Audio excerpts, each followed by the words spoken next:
No, it's.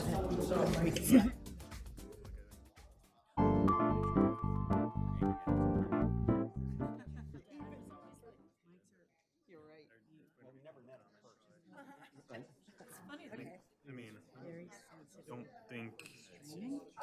Maybe it'll be in the Harbs. Or public comment on it. Otherwise, I have enough trouble with my own intelligence. I don't use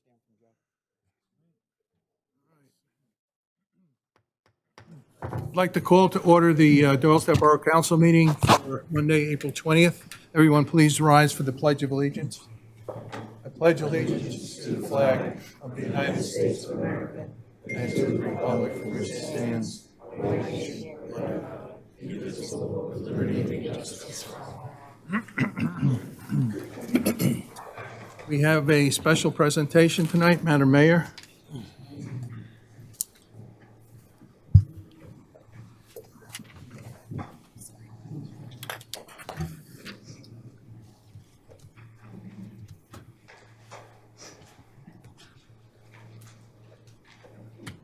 So tonight we are honoring 3 of our residents for their volunteerism and contribution to the community. And so I thought it would be good to have all 3 of them come up together so we can see what community does all together. Is Mary Ann here? Benninger? Missing in action? Rob Purdy? And Kimberly Jacobson?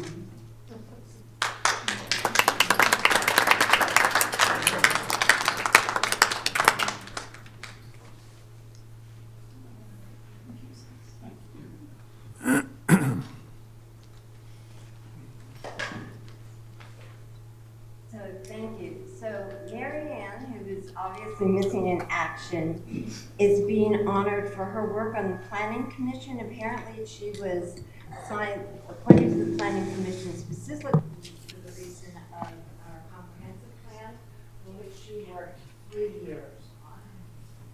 Rob Purdy is being honored for his work on Fanny Chapman, and apparently when he took tenure, I understand it was at the onset of the COVID situation, and so you had to live through that, and now he's very active in the 100th anniversary of Fanny Chapman. And Kimberly, you're on the Planning Commission, but also on HARB, and I understand that you've been very instrumental in how we view our historic district, and have watched to make sure that applications fit our goals. So Kimberly, with appreciation for your dedicated service as a member of the Doylestown Borough Planning Commission from 2001 to 2022, and the Historic and Architectural Review Board from 1999 to 2025. Thank you.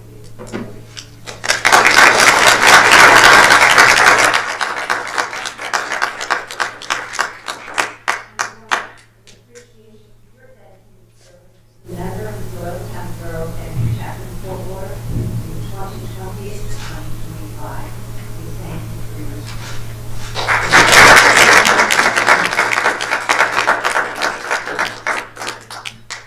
What would you like to say?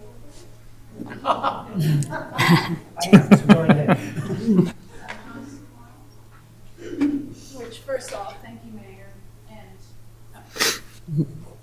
thank you, Mayor. Thank you, Borough Council, Karen, the fellow Planning Commission and ARC members that are still here continuing to volunteer, came out tonight. Thank you very much.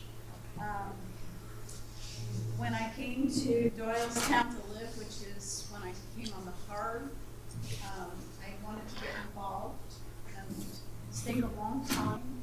I watched the borough transform over 20 plus years. Excuse me. And it's really an exciting place to live. And I thank everybody, the residents who came, listened, and were willing to accept some of our recommendations and suggestions. to make the borough just a wonderful place to live. So thank you.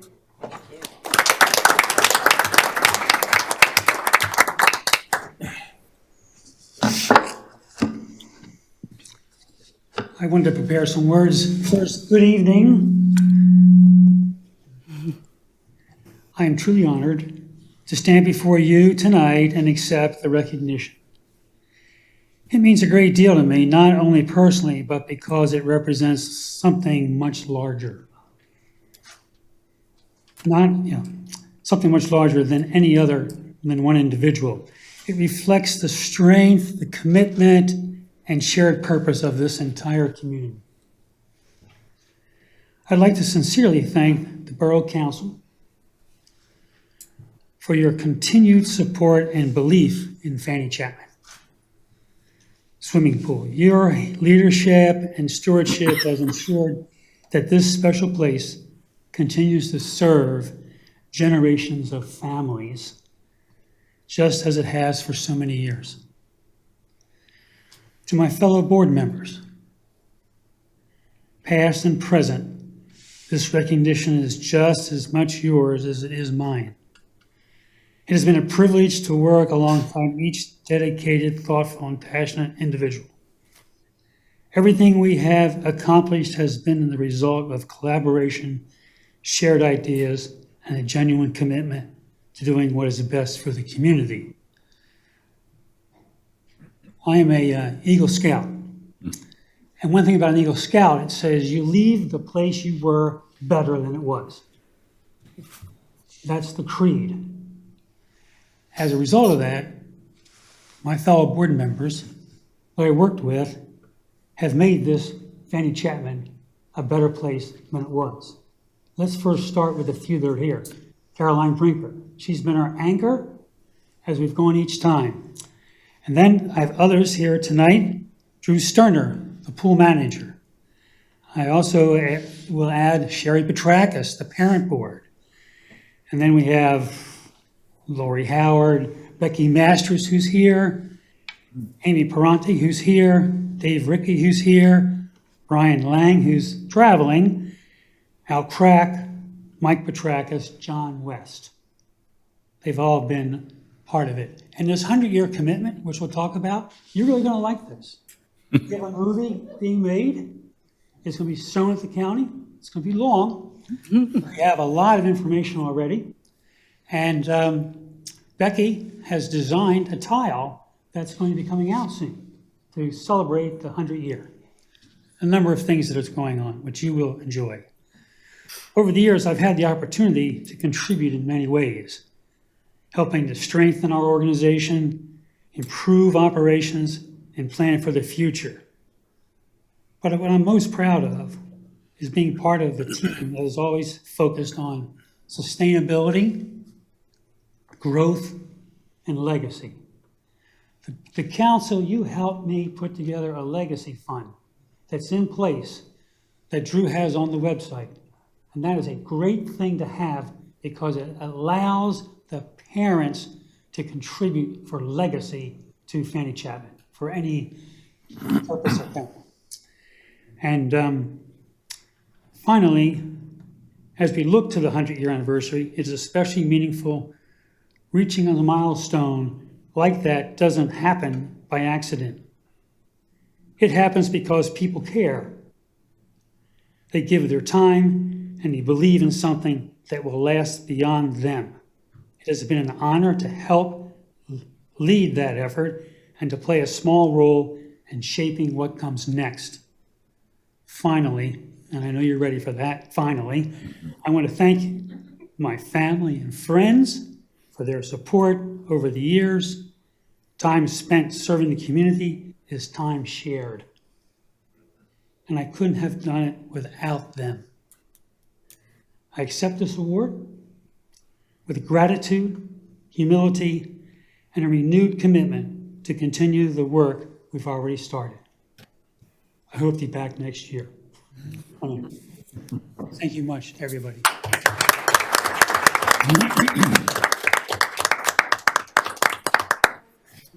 I'm getting a photo up now. Okay. Can I get in the middle?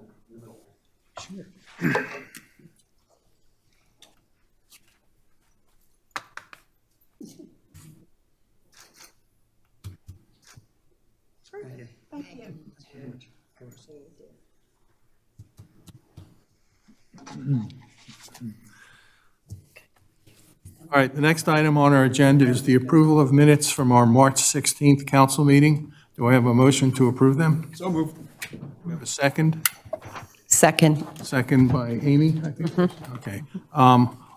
Any questions or comments from anybody on council? Hearing none, any questions or comments from anybody in the audience? Hearing none, I'd like to call a vote. All in favor? Aye. Opposed? Motion carries. Madam Mayor, do you have anything for us tonight? Yes, I do. Spring has officially sprung in Doylestown, and the energy around Doylestown is impossible to miss. Our beloved farmers market is back in full swing, bringing new vendors and familiar faces to kick off the season. Next Saturday, we'll gather at Broad Common to celebrate Earth Day, an opportunity to connect with neighbors and celebrate our shared commitment to a green, sustainable community. Meanwhile, the Doylestown Historical Society continues its exciting lineup of events commemorating our nation's 250th anniversary. May is shaping up to be even more vibrant. The Doylestown Book Festival returns to Broad Common on May 2. Our popular Friday and Saturday night block parties kick off May 1st and 2nd and continue on select weekends through early October. Over Memorial Day weekend, Discover Doylestown hosts its annual 5K race on May 23, followed by our iconic Memorial Day parade on May 25.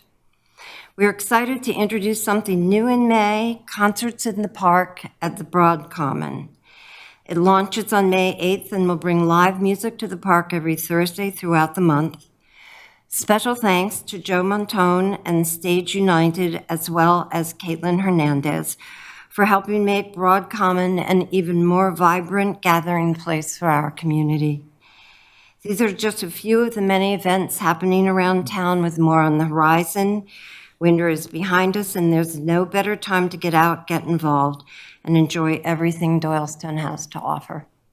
And that is the end of my report. Thank you, Madam Mayor. Public Safety, Mr. Brown, do you have anything tonight? Mr. President, we did not meet, but the fire company report is attached. And I also wanted to quickly bring up that Ben Morris, who was once our junior council person, who actually never physically attended a meeting because his entire term was during COVID. Ben was elected by the membership of the fire company Firefighter of the Year of this past weekend at their banquet. That's great. And I'd also like to note our next preparedness seminar for storm readiness is this Wednesday night at 7 o'clock right here. And the preparedness committee will meet, the preparedness board will meet next Monday at 7 p.m. as well. And that's the end of my report. Thank you, Mr. President. Thank you, Mr. Brown. Public Works and Administration, Mr. Kinney. Thank you, Mr. President. The committee did meet this month, and there's one item for council's consideration that is the 2026 milling proposal. It's recommended that Borough Council award the 2026 milling contract based on a CoStar's contract proposal to A. Giuliani Company Incorporated at the price of $37,000. If council wishes to award the bid to the proposed contractor, it can do so by making a motion to award the project to A. Giuliani Company at $37,000, conditioned upon receipt of a properly executed performance bond and compliance with the bid specifications. For the council's knowledge, the 2025 contract was also won by A. Giuliani Company at a cost of $46,604.83. And I so move that this be approved. Second. We have a second by Ms. Liz. Wyckoff. Any questions or comments from anybody on council? Hearing none, any questions or comments from the public? Hearing none, I'd like to call a vote. All in favor? Aye. Opposed? Motion carries. And the work order report for March of 2026 is in your packet, and that concludes my report. Thank you, Mr. Kinney. Community and Government Affairs, Mr. Bell is not here tonight. I don't know if they met. They did not meet this month, so we have no actionable items. Zoning and Planning, Ms. Jarrett. We obviously met this month, as we do every month. First on the agenda is the Doylestown Historical Society. The Doylestown Historical Society experienced a building fire earlier this year, and in planning for reconstruction, it is incorporating a 2-story addition. And that's at their building at 56 South Main Street. Borough Council granted a waiver of the land development process at its March meeting and waived the associated filing fee. The Historical Society has now submitted its application and plans for a building permit with a request that the borough waive all or some of the $5,278 permit fee. The Zoning and Planning Committee recommends waiving the portion of the fee that is not covered by insurance and not an expense to the borough. If council is in agreement, it may waive the permit fee by motion, and I so move.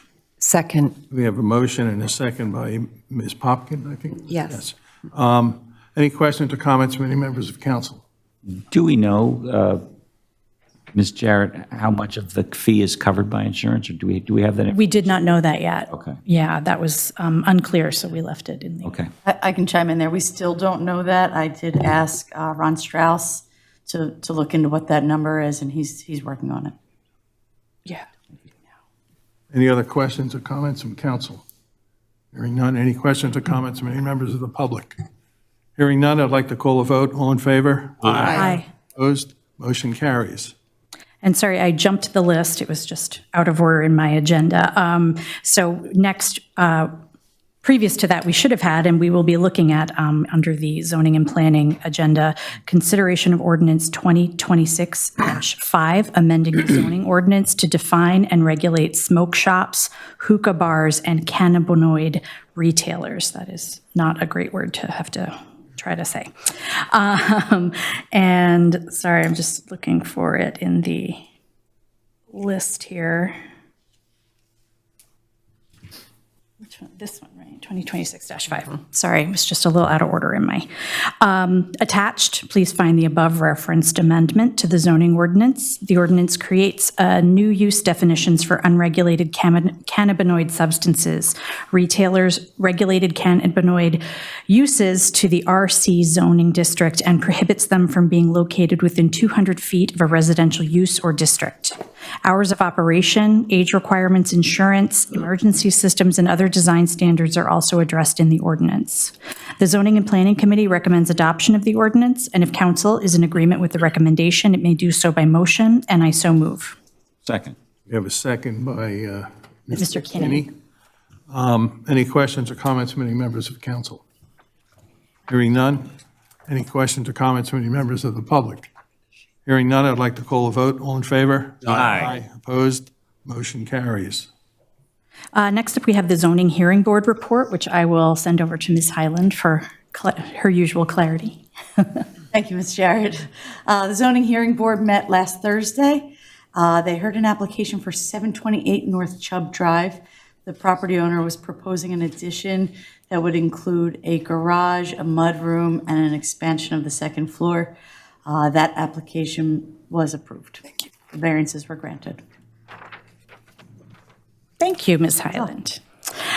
Next, we have the HARB report. So in its March 26, 2026, this is like a tongue twister of a report here, monthly meeting, the Borough of Doylestown's Historical and Architectural Review Board, HARB, recommended the following: a sign application for 33 West Court Street and the HARB recommended that the application for a certificate of appropriateness be accepted as submitted.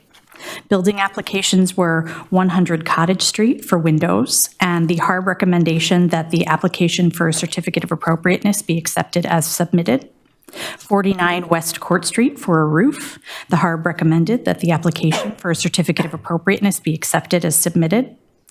109 Cottage Street for a renovation. The HARB recommended that the application for a certificate of appropriateness be accepted as submitted, with the conditions that the front porch be maintained, the exterior be altered to provide a landing, and a fence to be installed to lessen the appearance of the addition. Last, we had 148 Lafayette Street for a deck. The HARB recommended that the application for a certificate of appropriateness be accepted as submitted. The Zoning and Planning Committee recommends that council approve the applications in accordance with HARB's recommendation, and if the council is in agreement, it may do so by motion, and I so move. Do we have a second? Second. Second by Ms. Popkin. Any questions or comments from any members of council? Hearing none. Any questions or comments from any members of the public? Hearing none, I'd like to call a vote. All in favor? Aye. Opposed? Motion carries.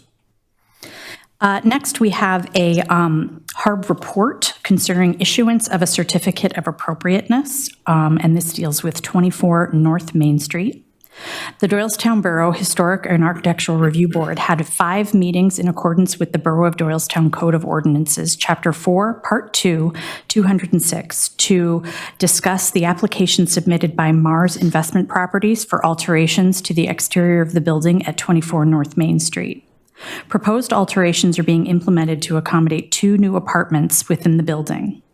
The building is prominently located in the center of town with an irregularly shaped lot at the intersection of Main and Court Streets.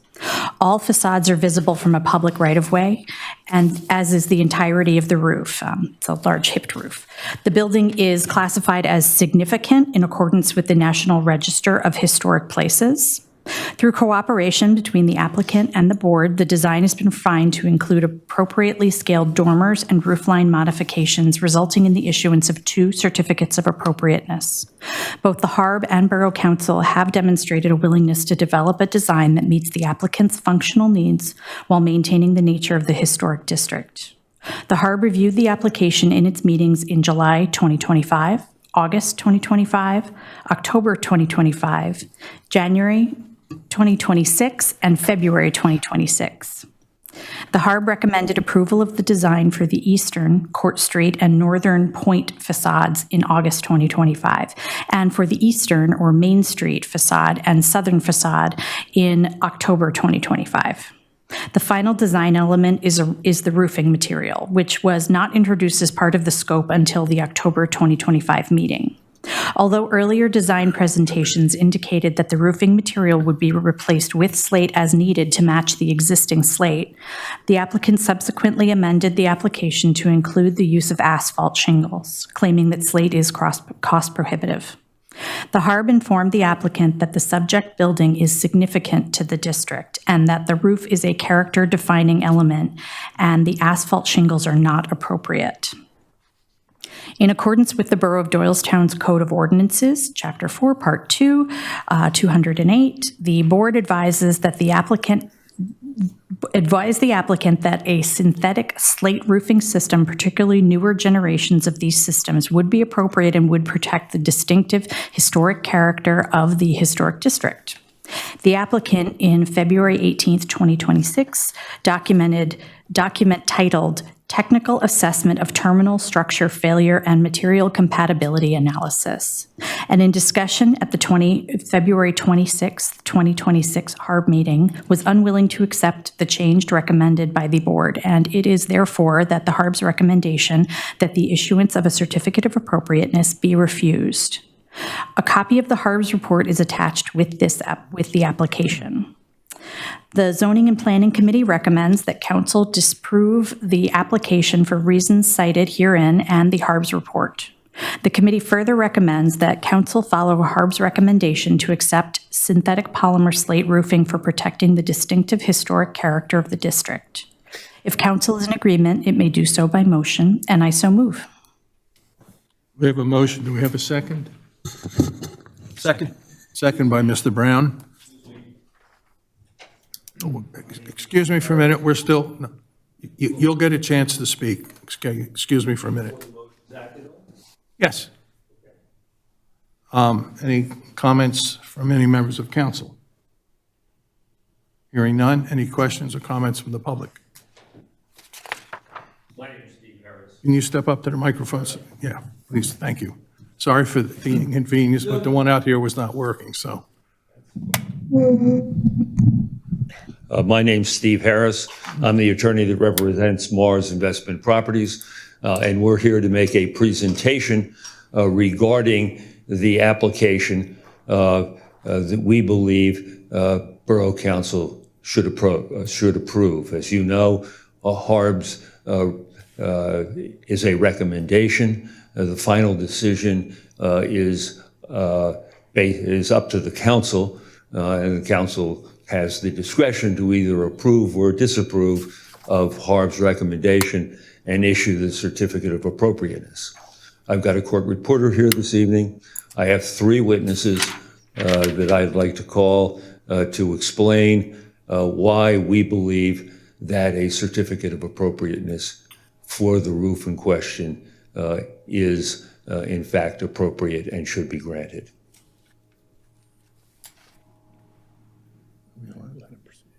Okay, okay, go ahead. Okay. Donna, would you?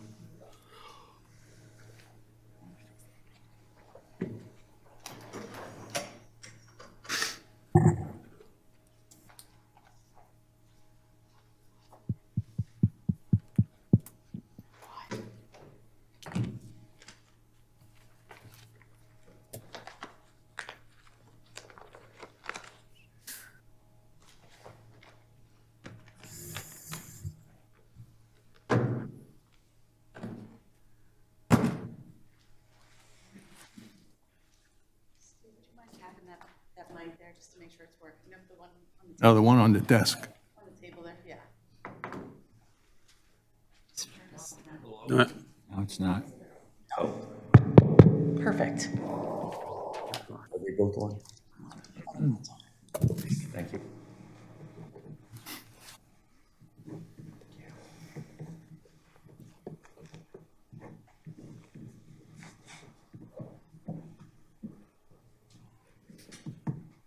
Okay. Do you mind if I sit down and I'll be closer to the mic? Yeah, that's fine.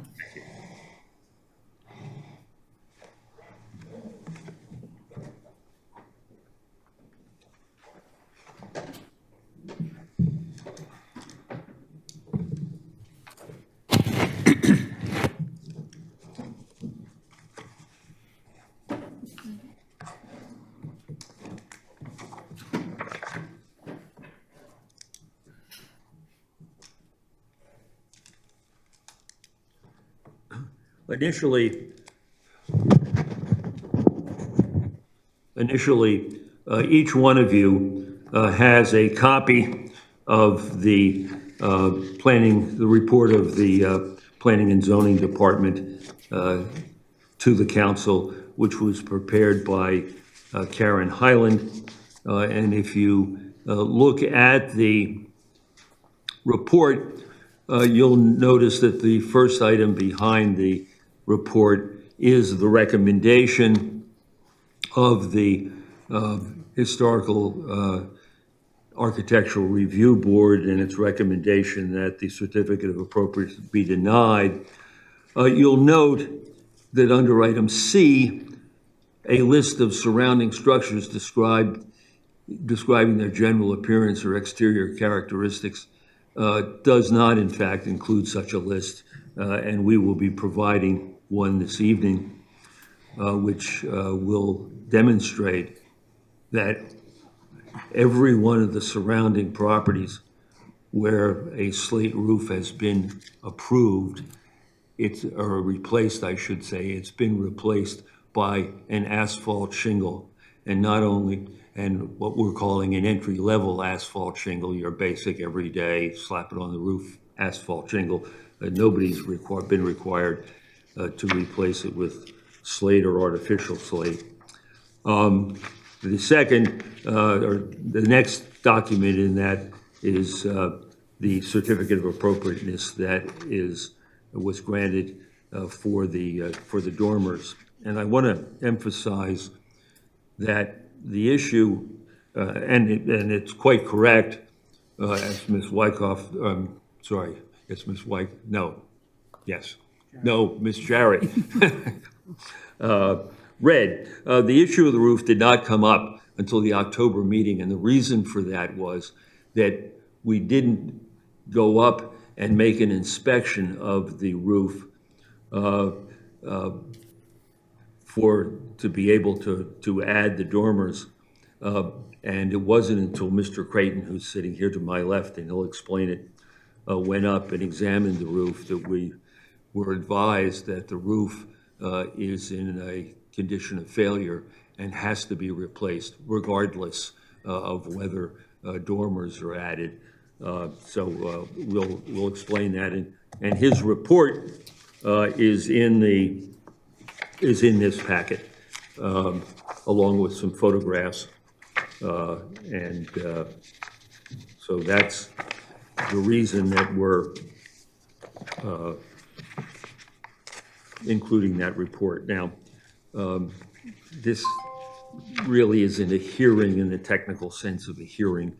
I don't know whether you want to swear witnesses. Okay, that's fine. I have with me Kevin Creighton. Kevin, can you briefly explain your experience in the restoration of historic homes in general and roofs in particular? Okay, let me introduce myself. My name is Kevin Creighton. I've dedicated the last 40 years to the restoration of historic homes. I am a member of the National Slate Association and a Certainty qualified installer. My career is built on the preservation of architectural heritage. However, my expertise also dictates a responsibility to recognize when historic material has reached a point of terminal failure. I've been retained to evaluate the roofing systems at 2224 North Main Street and to provide a professional evaluation of the slate roofs at this location. My goal is to propose a solution that respects the building's aesthetics while ensuring its structural survival. Did you at Mr. Abrams' request go up and physically inspect the roof and the condition of the roof? I did, and I submitted pictures of the condition of the roof. And what have you determined regarding the current condition of the roof? Okay, this is a Chapman S2 slate. Roofing slate is classified as an S1 or an S2. An S1 absorbs moisture less quickly. An S2 absorbs it more quickly. When the moisture absorption is what makes it delaminate from the layers. And this roof has multiple, it is delaminated very poorly. In addition to that, it was installed with iron nails, and the iron nails have now rusted. They're not holding multiple slates on, and the slate is sliding off the roof. And in your opinion, is the roof in a state of failure and must it be replaced? The roof is in a state of failure and must be replaced. And in terms of the replacement, in the testimony that was presented, or the presentations, I should say, presented before the Architectural Review Board, there were several items proposed, and I will say, to just cut through it a little bit, there's no question that the replacement is not going to be slight.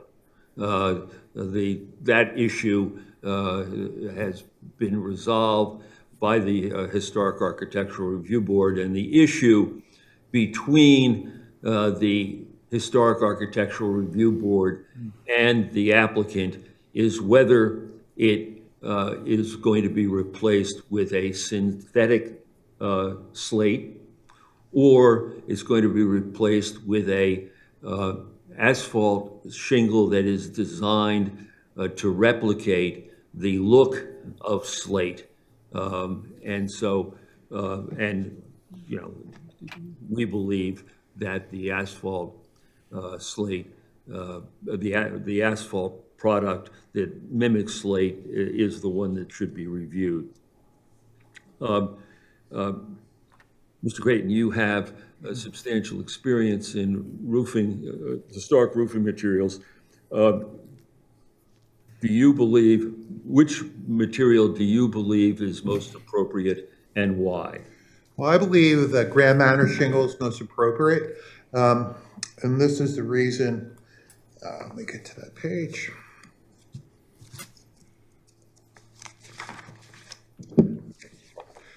We propose using the Certainty Grand Manor or Certainty Carriage House shingles. They are a heavyweight, multi-layer architectural laminated roofing system engineered specifically to replace the dimensional characteristics of a traditional slate. These systems meet the established architectural requirements through the following technical specifications: dimensional depth and massing. The random applied tabs and multi-layer construction produce a substantial physical thickness that replicates the visual mass of the traditional slate installation. The Certainty ground mount and carriage house systems are engineered to replicate the dimensional thickness and shadow line of the original slate. The pronounced shadow lines, the heavyweight laminate layers, create deeply defined shadow lines, ensuring the roof profile remains distinct when viewed from the public right away. The rhythmic arrangements, the geometric design of these systems mimic the traditional rhythm pattern and scale of historic slate roofing. The matte surface, and this is a very important part, the matte surface appearance. The stone granular surface provides a non-reflective matte finish that diffuses the light in a manner consistent with natural materials. And beyond visual compatibilities, these systems provide documented high wind performance ratings and a long-term service life expectancy of 60 to 70 years. They maintain the streetscape while providing a predictable structural performance required for a building of this scale. Now, the process of removing this roof and replacing it with a new roof, whether that is a new roof of synthetic slate, a new roof of the composite asphalt shingle, or some other roof, can you describe what's involved here and why it is a much more complicated process than just the ordinary replacement of a roof? Because of the location and the fact that we have public passing underneath of it, we're going to have to build scaffolding all around the entire building. That's going to have to be OSHA approved. It's going to have safety nets to make sure no debris falls down. The reason it has to go around the whole building is it has hips. So the gutter runs around the entire perimeter of that. It's going to be very expensive and extensive scaffolding system to put up. In addition to that, we're not allowed to put a dumpster anywhere on the main street. The only place that we can put a dumpster is going to be in the back parking lot. So all the debris from whatever corner of the building is going to have to be carried all the way around the perimeter of the building, on the scaffolding, put in a chute, and drop down into the dumpster. In addition to that, the material location is going to be restricted on where we have to put that at. And in terms of the weight of the material that's that is eventually going to be removed, what are we talking about? I think we're talking, I think 60 tons. Slate weighs 1,000 pounds per square. So, well, that's like 30 tons of material has to get hand carried all the way around. So the replacement of we need a product that's going to last a long time and is not going to be replaced, so you don't have to go through that process again. That's right. Now let me explain. A typical shingle, like a strip shingle, which you rarely see anymore, a dimensional shingle. Roofing is sold by the square, 10 feet by 10 feet, it's 100 square feet. So a typical dimensional shingle right now weighs about 235 pounds per square. The heavier the shingle, the longer it's going to last. The ground mounter weighs 425 pounds. And I want to point out, people are calling the product that was recommended by HARB synthetic laminate. It's plastic. It's 50% plastic, recycled plastic. Not allowed to use plastic vinyl siding in the district area. I don't know how you can use a plastic roof. Now, you've brought with samples of each of what we're talking about. Can you just show the council the synthetic slate and the Certainty product?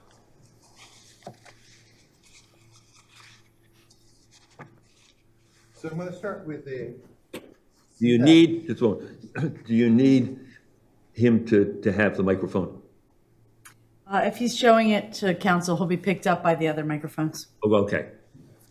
Start over here. This is the plastic synthetic slate, okay? This is never gonna change color. This is gonna shine. Sun's gonna hit off of this and it's gonna shine off of this. It's plastic. And you look at the thickness of it, it's not replicating the thickness of that slate. That slate's a 1/4 inch slate. That product right there is 1/4 inch.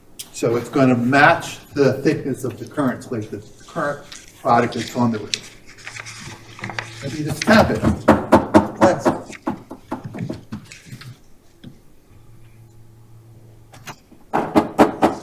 There's been so much failure of this, even by this manufacturer, that there's been multiple lawsuits on it. I have examples from over 20 years of photographing these products and their failure. Every year it's a new improved product, but that's why I have to keep track of it. This is not something that I would recommend to any of my homeowners or clients. And Feel this. See how it's Hollow underneath. the other thing, it's hollow underneath. The reason it's hollow is so they can put these gussets up under here to give it strength. See these gussets? Oh, yeah. Because if the other ones they used to have before they had this model, it actually would flip up in the wind. And you had a nail come back and nail down the pieces. okay.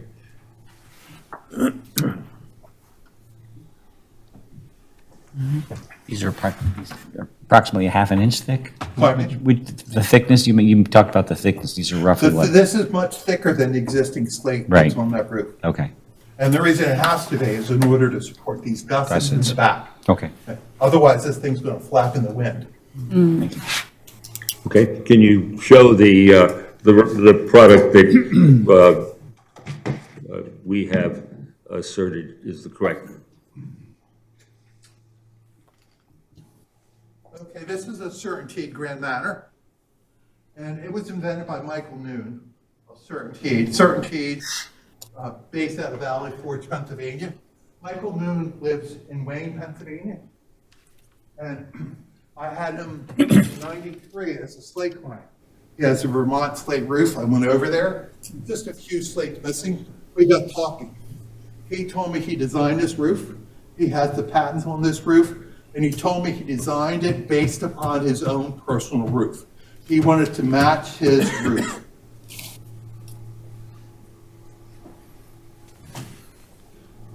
This is the 1/4 inch that matches the existing. This color is gatehouse slate. I think we would probably go with a Stonegate gray to match his color. But you see it actually has 5 layers laminated together. You have the strong shadow line. You don't have that in that product. It's all one consistent color. And the stone here is going to make sure that the light doesn't reflect off of it like the light does off that plastic roofing.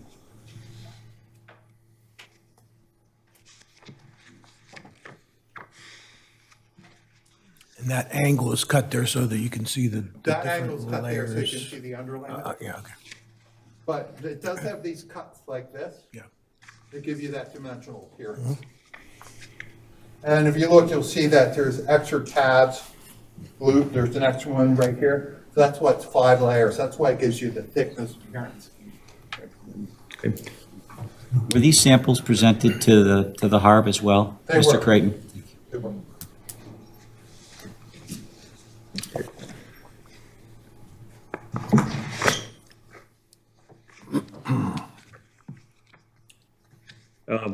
Whoops. He'll be back. He didn't go for it, don't worry about it.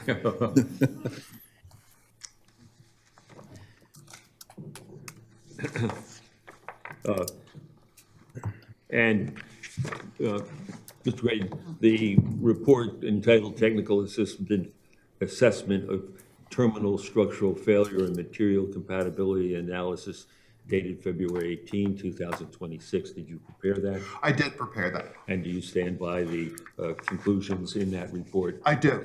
And ultimately, what is your recommendation for a replacement roof at 24 North Main Street, and why? I recommend that we install Certainty Grand Manor. I've done a lot of historic restorations with it. I'm very happy with it. It's a long-term product. We would use it the same way we would install a slate roof. With the all copper valleys, all copper ridge rolls, copper plumbing vent stacks.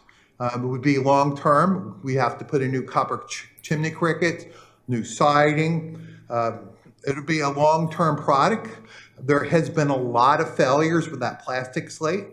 And who wants to go through this, putting up all the scaffolding again?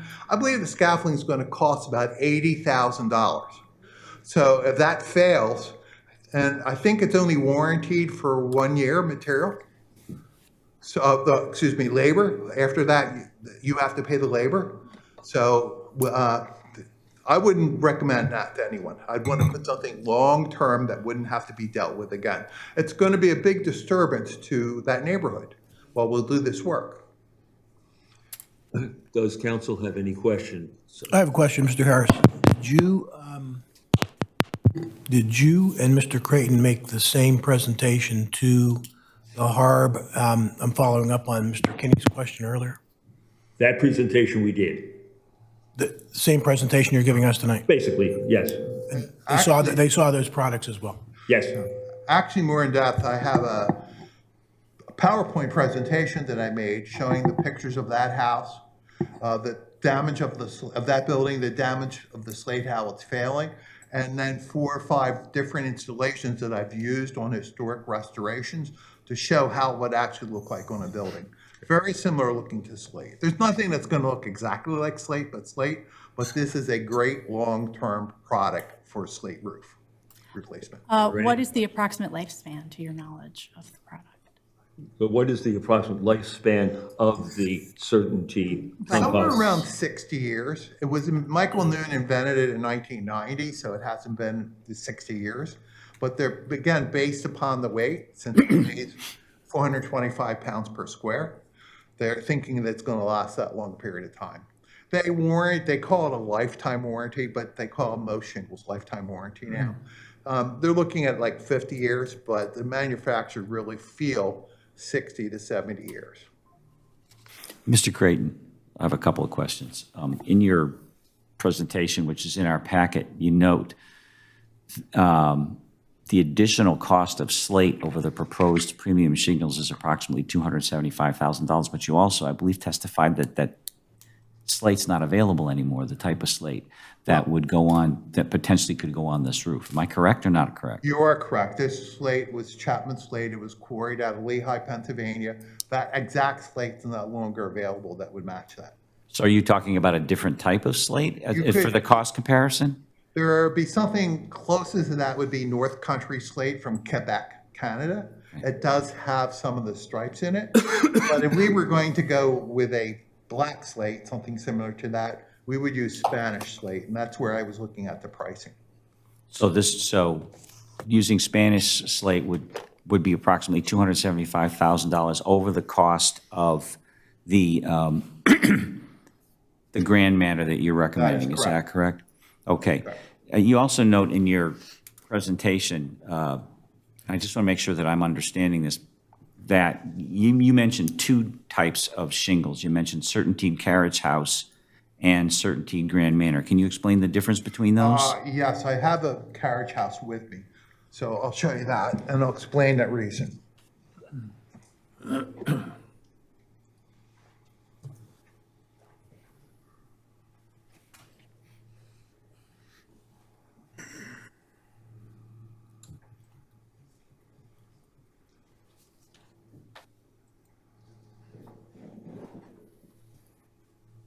So the slate that's on the roof has what's called clipped corners.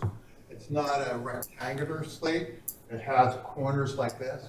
The most closely mimicking slate or asphalt shingle product you can get like that would be the carriage house. Now, I don't prefer this style for the entire roof.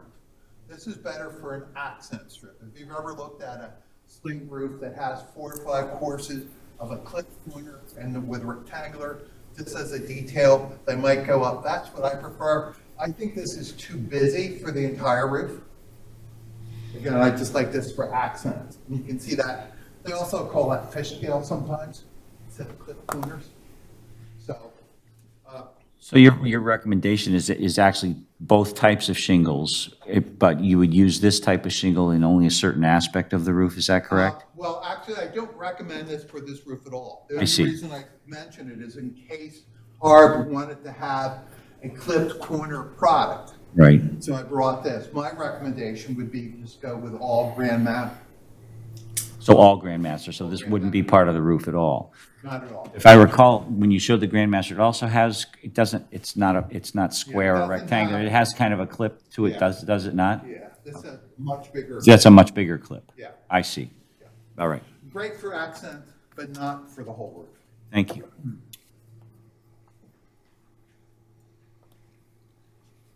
Does council have any further questions? I guess not as much a question as a comment. I do want to point out, just for the record, that the building that we're talking about at 24 North Main Street is on the National Register's Historic District for the borough. It's within the historic district, but that building in particular is picked out as being significant We're going to have plenty of testimony about that. contributing. We're going to, So all of the example buildings that are neighboring that were shown with the asphalt shingles, which they are required to use a specific type of asphalt shingle, according to Harb, are considered contributing as opposed to significant. So that is a factor. We will have it. In decision. We will have testimony examining every significant building in the historic district, and you'll learn that almost 80% of them, where there's been slate replaced, have been replaced with asphalt shingle. So, in any event. I have a question. Yeah. Do you have photos of the Grand Manor shingles that you've installed on a building? Sure.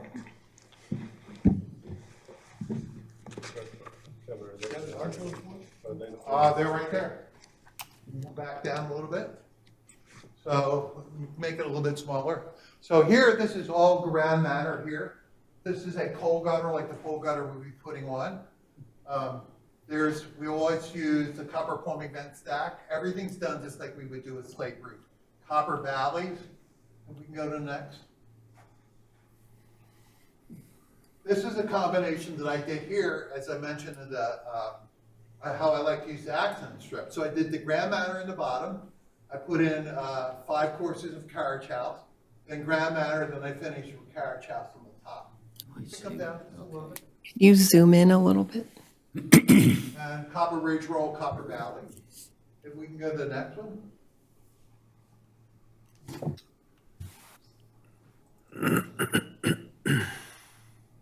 I think that's it. There are only 2 in the pack. I think there's 5 altogether. I'm at the end. Maybe go back up.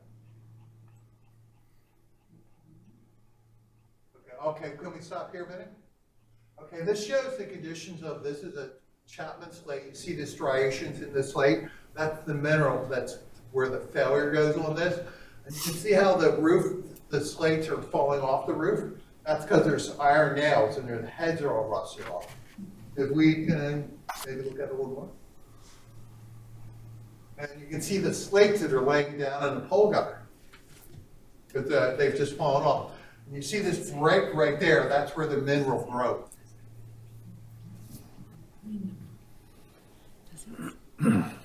Okay? I don't think it does.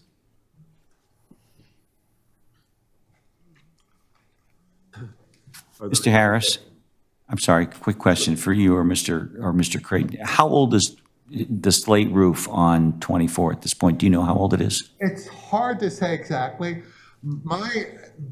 Being a Chapman slate, my guess was when it was put on. What you have to think about slate roofs and that old was how they were transported. Today we have trucks and trains, it's easy to move things. In those days, you really sourced the most local slate. So that would be the Lehigh Valley. So my guess is it would be about the time that it was put on. I don't think it was put on at another I think it time. was built 1910? Rory? Building was So it's basically 125 years old. 25 years ago. See what, that slate's like an iceberg. You only see 10% of the iceberg on the surface. You see 90% underneath of it. Slate's similar to that because the surface dries. You don't see the damage. It's the moisture that comes up underneath and delaminates the layers. Slate is layers of sediment that would form together with heat and pressure. They were formed to an amorphous rock. The reason you use slate compared to granite or quartz, you can turn it on its side, you can split it in those layers, but that's also its Achilles tendon because it absorbs that moisture in those layers when it starts coming apart. And that's what we're seeing here. And these were probably installed by Histons at turn of the century. Histon installed in Doylestown Borough. They were the primary installer of slate roofs. That would be our guess, but we don't have any evidence that that's in fact imitated. My house is 1909. Histons installed the slate roofs that are still existing, and we have that on a record. Okay. Well, again, there's different slates. Perhaps you have the S1, like a Vermont, New York, Peach Bottom, Maryland, Buckingham, Virginia. And now we really replace those with Spanish slate because that's a good S1 slate that doesn't fade. Anything further? Okay, thank you. I'm going to mark Karen's report as A1, just so we have it for the record. Joe Phillips?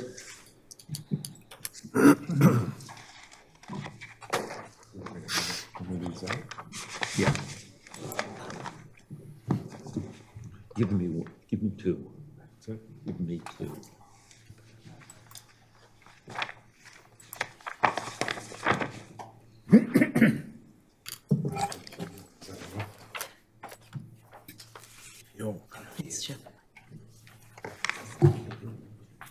Joseph Phillips.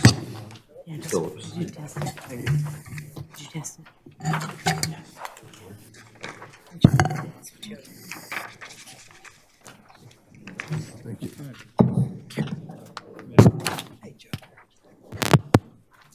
I'm sure you take mine.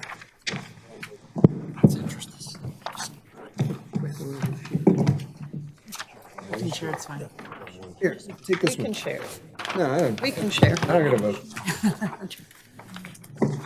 Yes, we'll share. Okay. Must be soon.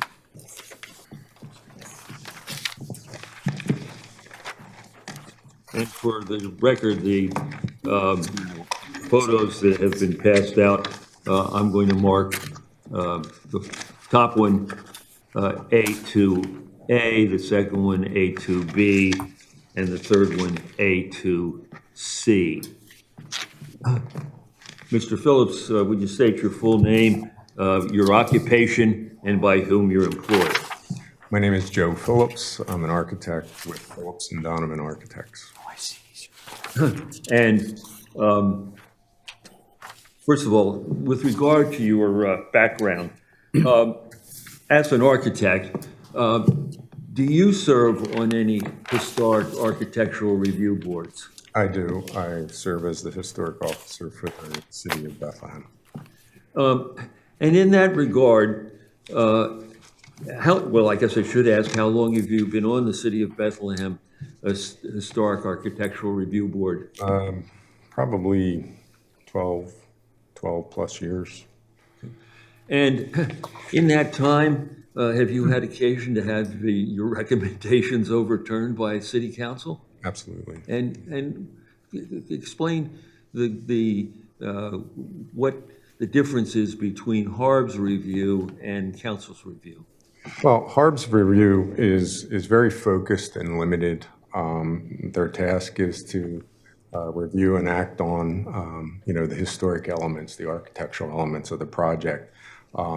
Council's purview is much broader and all-encompassing. Council can make decisions based on other aspects that are important both to the building and to the city or town. Things such as vitality of the community, economic development, cost of the project, housing availability, building upkeep and maintenance, protection and safety. So council is tasked with considering many more inputs to a decision than just simply focusing on the historic aspect of a project. And have you had your HARB recommendations overruled by city council when they felt that it was appropriate? Yeah, it's not uncommon for applicants to appeal to city council. And it's also not uncommon for city council to side with an applicant and grant their appeal. Okay. Now, were you asked by Mr. Abrams to prepare a set of exhibits that would compare what the building would look like with a synthetic slate and what the building would look like with the composite asphalt slate that's being proposed in comparison to the building as it presently exists? We were, and those are the 3 sheets that I handed out. Okay. Now, the sheet on the top, which I've marked A2A, can you explain that to the council? Yeah, this is the building in its existing condition as of Saturday at some point in time. So what you see is the existing slate roof, and there's a little detail up on the top left of the page just to call attention to it.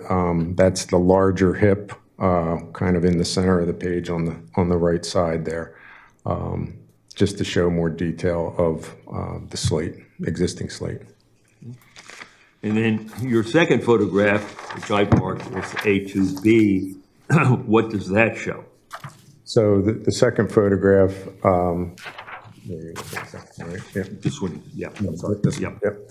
So we superimposed a synthetic or composite slate roofing material on that. It's a synthetic slate manufactured by Brava, and it's in a graphite color. It's darker, it's heavier. This product is almost an inch thick according to the specifications, and the tabs are 12 inches wide, which is wider than the existing slate and the proposed Grand Manor slate. Okay. And then the third photograph, A to C, what does that show? So on this image, we've superimposed the Grand Manor slate in the colonial slate color. And again, you can see the detail, and it matches the sample that Kevin showed council. And the proportions, the scale of the tabs and so on is much closer to the existing slate that are on the building. Again, all the building, all the roof adornment at the top and the ridges and valleys would match the existing roof. And in your opinion, as an architect and one who's familiar with historic architectural development, which the composite slate or the composite asphalt shingles versus the synthetic slate, which do you believe more closely replicates the look of the slate that's on the roof now, and why? I would say the Grand Manor matches better. The synthetic or composite slate, again, as Kevin said, it's plastic. It's going to be shiny, so you're going to see that. You're also going to see the scale of the shingle. It's a different scale. It's wider, and it's also much thicker and heavier, so it'll look chunkier and clunkier, so to speak, on the roof. Now, what about the distances and where this will be viewed from and how it will be viewed? I mean, when Mr. Creighton brings up the example, we're sitting there looking at it from 3, 4, 5 feet away versus this building. How does that impact what is your recommendation? So the Secretary of Interior Standards does take into account the relative, the work location relative to its height. So our work, the roof starts at a minimum of 40 feet above the sidewalk and extends to about 60 feet at the top. So our work is very high that we're proposing. In addition to this, you see the very heavy cornice band at the top of the wall, between the wall and the roof. That cornice is large. It sticks out 2 to 3 feet. So this roof will not be seen from the sidewalk adjacent to the building. As you get away from the building, again, the Secretary of Interior Standards does consider that. And what they require is that details located on the higher stories and roofs are evaluated based on their perceptibility from the ground. So they distinguish between work on lower, highly visible stories and upper stories and rooftops. For instance, if you were replacing these windows, which we are not, the windows at street level would need to be very detailed and accurately proportioned and scaled to the historic. As you move up the wall surface, you really only are starting to deal with proportions. The details can become simplified because you simply can't see them from the street. So we know this building is viewed from a distance from the old courthouse. So as you come up the hill and then start to come down the hill, you do see it. But what we're saying is that the texture and the scale and the color and the lack of sheen of the roof that we're proposing would be matching the slate, the view that you would see of the slate. You never get close enough to this material to really see any detail of it. Okay. Does council have any questions of Mr. Phillips? Just one, and I don't know if you can answer this. Looking at the exhibits that were submitted, is the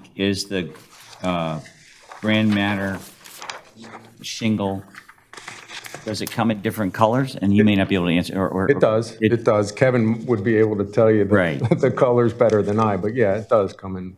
Because I know that in the photograph of the existing building, the slate roof is, and it may just be a subject of how the light hits it, but it's a lighter color than what's being proposed here. Yeah. Is there something in the same, within that, what you're recommending that would be closer to the color that's already on the roof?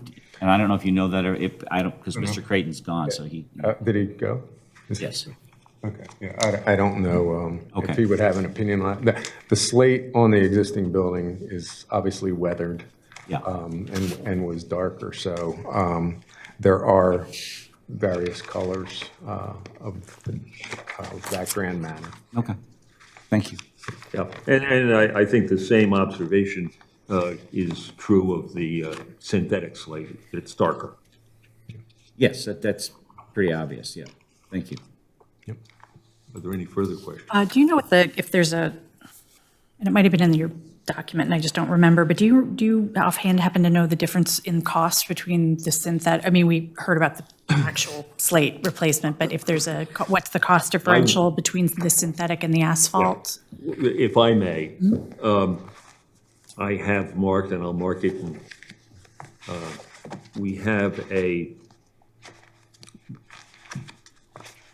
we went out after the fact and got an actual third-party estimate of the cost of the various types of slate. And Uri, if you would be so kind as to hand out, this was going to be at the end, so we'll move it to the front.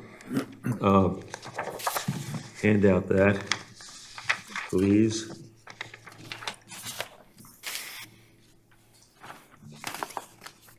I'm going to mark this estimate as A3, and then I'll follow it up with a summary of the costs so that you have a better idea.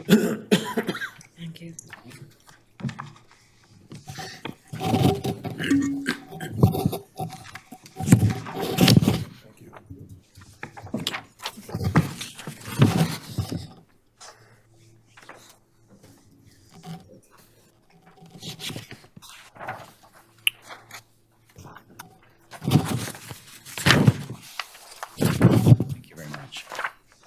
do the same with that. What you'll find out in a moment is that the estimates were substantially lower than the actual cost.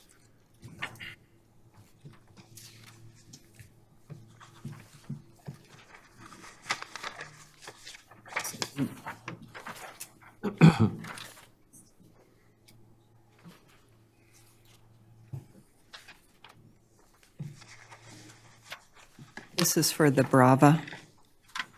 This is for all one- three.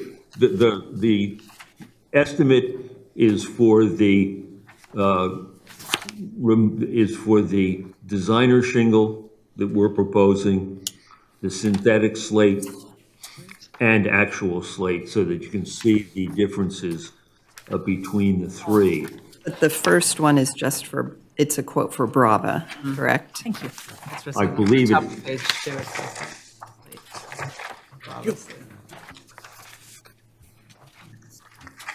Thank you.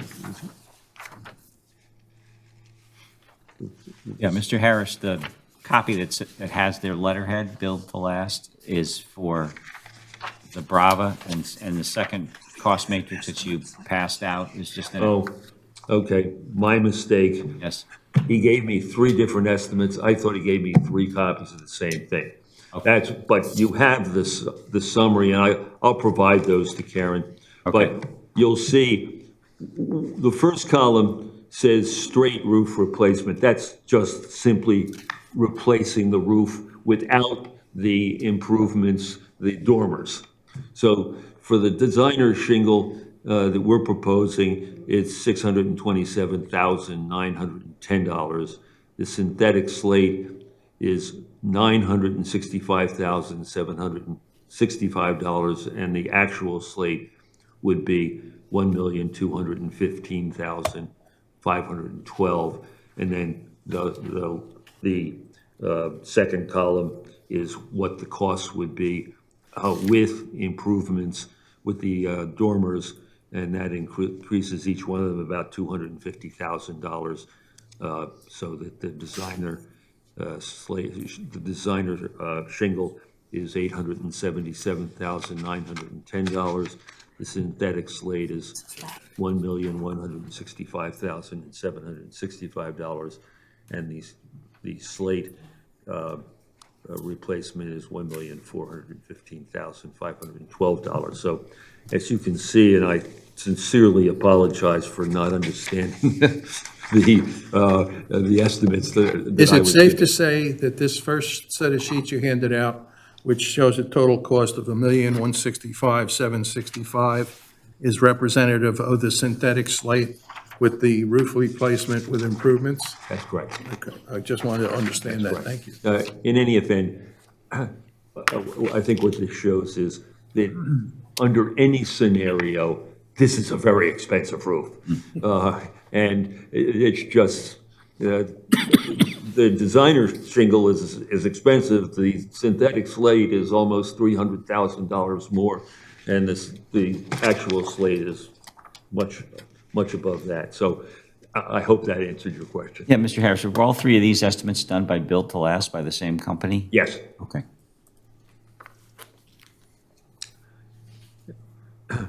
Does the board have any other questions of Mr. Phillips? And the dormers, the improvements for the roof that is in this column here, and those are for those dormers, that addition, that creating occupiable space in the roof is for rental income, correct? Yeah, that's Okay. correct. And the dormers have all had well, you've issued certificates of appropriateness. As I said, we didn't realize the problem with the roof until we had to go up and really inspect it to deal with the design of the dormers, and that's why it became an issue later on instead of at the beginning. Okay, thank you, Joe. Now, give me 15 copies of this.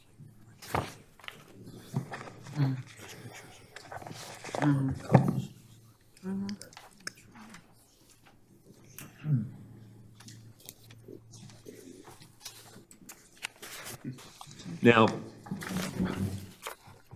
I'm going to hand out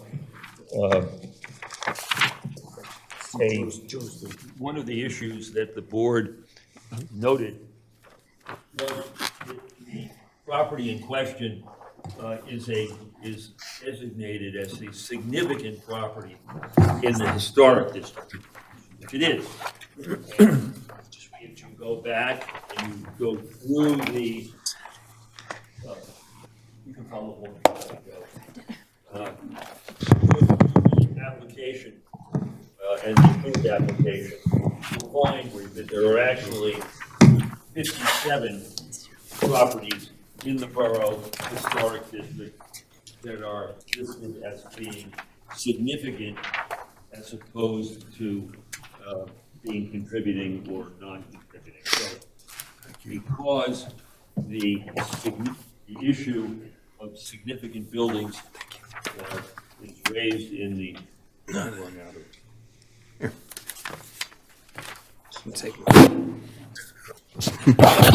couple extra. oh, We can share. Yeah, we can share. It's fine. because the issue of the fact that, and it's correct, that it identifies a significant building, and because the guidelines in the historic district statute and the historic district ordinance, as I noted, require a list of surrounding structures describing their general characteristics. We've gone through and analyzed each of the buildings, which ones have slate roofs, which ones have had their roofs changed from slate, and if they have had them changed, what the material was that replaced them. The first document that I handed out, which is entitled Significant Properties in the Borough, and I've marked A5, lists the address of each significant building, the tax map parcel of each significant building, the owner as stated in the Register of Historic Places, and then where the current owner is different than the owner at the time that the property was placed on the historic register, who the current owner is. The second document, okay. The second document, which I've marked for identification as A6, is an analysis of each of the significant properties in the borough with regard to their roof, and we've got we're going to quickly run through those and explain the situation regarding the roofs throughout the district. Corey? Identify yourself. Uri Abrams, resident of Uri, U-R-I, Abrams, A-B-R-A-M-S. And are you the owner of Mars Investment Properties, the owner of 24 North Main Street, the applicant in this matter? Yes. Okay. Rather than doing this question and answer, if you'll just go through the For some reason. Karen, do you know why it's not projecting? I don't know. You said it was working today, right? It was working earlier. I was here this afternoon. I plugged it in and I was right up there. I don't know. Can I give you the file? I brought it back up just in case. I'd prefer that you send it, that you email it to me, but the council's got copies of what you just distributed. Is it any different than that? stick in the other one just to see. I don't have any slots here. Oh. It would be good to have it up there. You can email it to me. I'll get it up while you're presenting. I'm not sure. In the interest of time, is it possible for you to summarize this as opposed to going through each individual Well, category of building? I will say there's a couple of, the Oscar Martin residence, that was an asbestos roof originally. So there are some factual errors in this. The south side of 110 North Main is currently cedar and was replaced and actually won some awards for preservation. I'm not sure that the James Laura house actually did use synthetic slate. So there are, well, not all of this is for the record. the summary of what the report ultimately shows, we believe there are 57 properties that are listed as significant. 33% of them, or 21 out of 57, the old slate remains on the roof.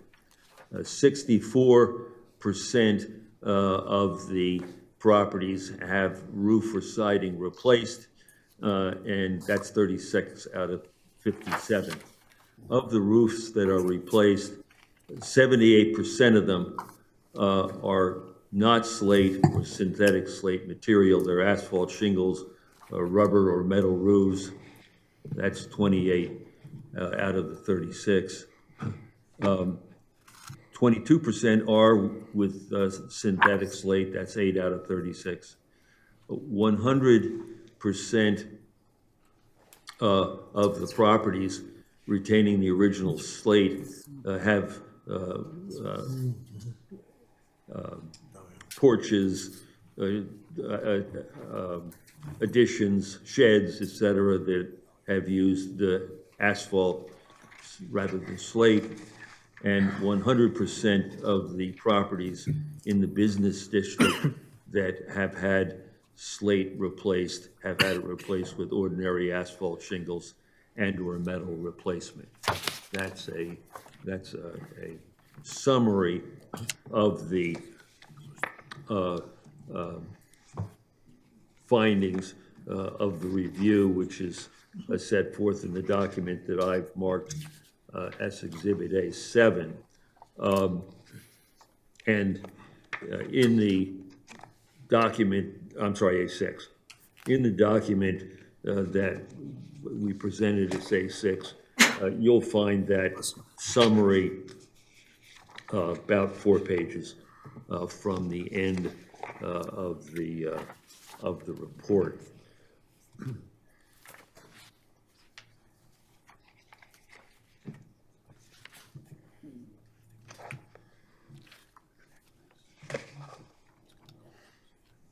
If we can get it, I do, however, want to go over in some detail the streetscapes that represent the last 4 pages of the report.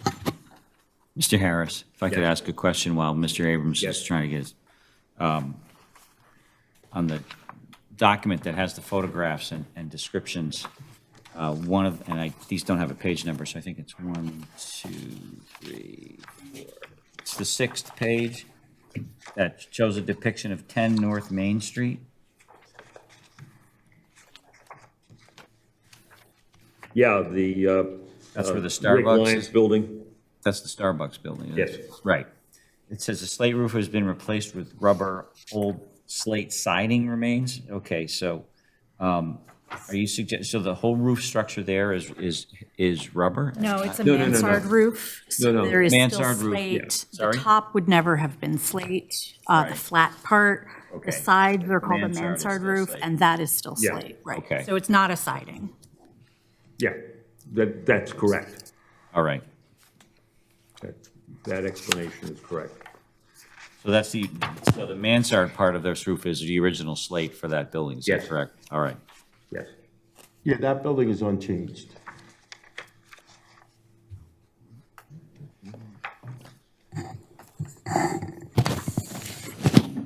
So of the roofs that you mentioned here, how many of them were changed under the auspices of the HARB? We believe that all of them, I mean, this was done back in this was placed on the National Register, I recall, in the 80s. And so that these buildings. The person who wrote it's right there. Pardon? The person who wrote it is actually right there. Okay, well, then she can give us You would know, the, 81 was it? Yeah, something like that. yeah, Thank you. Yeah, so it was, if my math is right, 40 years ago. And it's a very well-documented, All right. It's up there. Apologies for the technical difficulties. But as Steve mentioned, there are 57 properties that are on the historic log that's in the borough that's marked as significantly contributing to the history of the borough. So we went through all of them, and let's start with 203 West State Street, which is the old diner. The front of it is a rubber roof. The original material has changed. Next one is 153 Schwell Avenue, which is architect Oscar Martin's original home, who has left a significant signature in the borough of many buildings in his architecture, particularly the dormers. Again, old Facebook pictures, Historical Society website suggests that it was a slate roof. I heard otherwise. They have the shingles in the basement. Historical evidence is sometimes difficult to conclusively draw conclusions on, but nonetheless, its originality, its historic look, it's gone. It's entry-level asphalt shingle. That's what's on there today. Next one is 132 North Main Street, which is one of the museums in the borough. It's got synthetic slate roof. Do you know that where'd you get that information? For James Laura House? Because I don't. By taking a picture of it and looking at it, you can zoom in and to the picture. No, I know the contractor that did it. It's not synthetic slate. Sorry, it's not. I'm 99% sure. I'm sorry, that one Is it? Is it? It look- Do that? it- Thank you. Thank you for letting me know. I'm sorry. Excuse me. By choice or by force, I've become an expert at trying to facilitate this project. By looking at it, I can pretty much tell from a distance what it is. But anyway, next one is 110 North Main Street. It's the original cedar roof.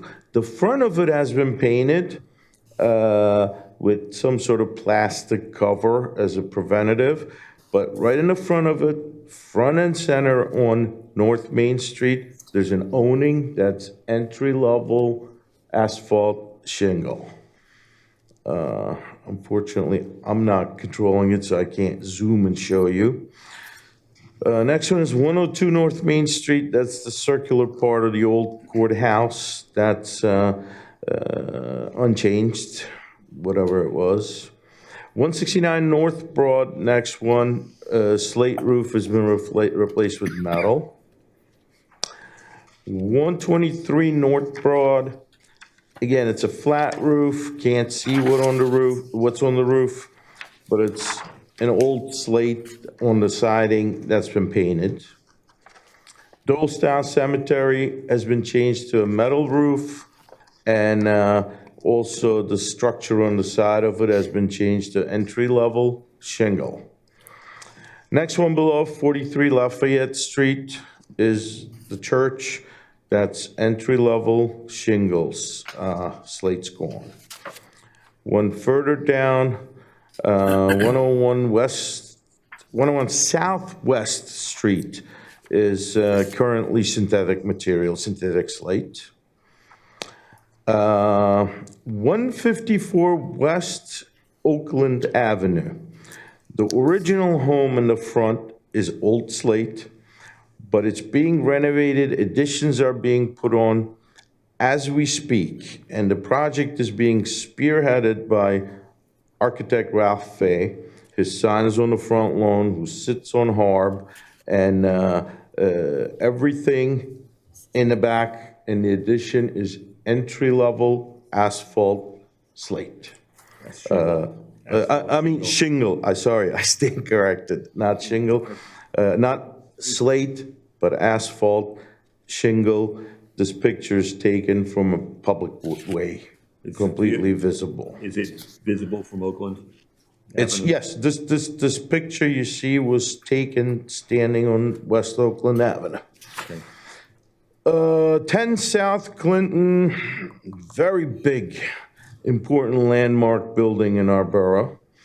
The old Greyhound station, both the original part and the addition is entry-level asphalt shingle that's in the process of failing. 33 West Court Street. Again, slates removed. It's entry-level asphalt shingle. 22 North Main is existing old slate. It's our building in question. 12 North Main, slate's been removed. It's metal. 18 North Main, this is an interesting one, and I can't find too much history on this, but the old pictures show it had 3 old historic dormers and a balcony on the second floor. If you look at the second picture on the right, all that's been removed, gone. The dormers are gone, the balcony is gone. The building has a straight facade, it's lost its originality, and as the third picture on the right shows, it's got a rubber roof. Further down is 24 North Main. Again, our building in question, existing old slate.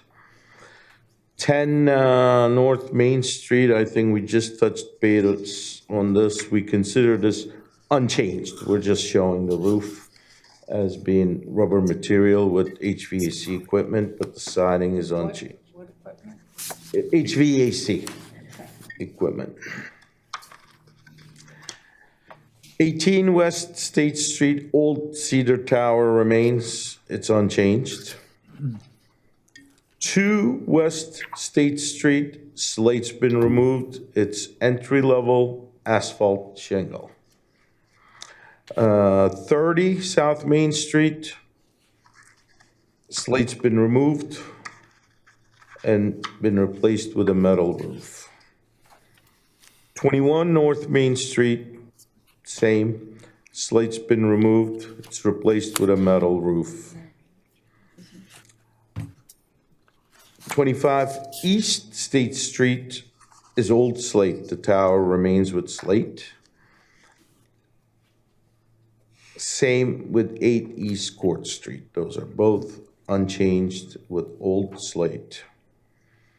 14 East Court Street, facade is unchanged. It doesn't have too much of a roof, but the roof is currently rubber, again with HVAC equipment on top. 6 East State Street, slate's been removed. It's entry-level asphalt shingle.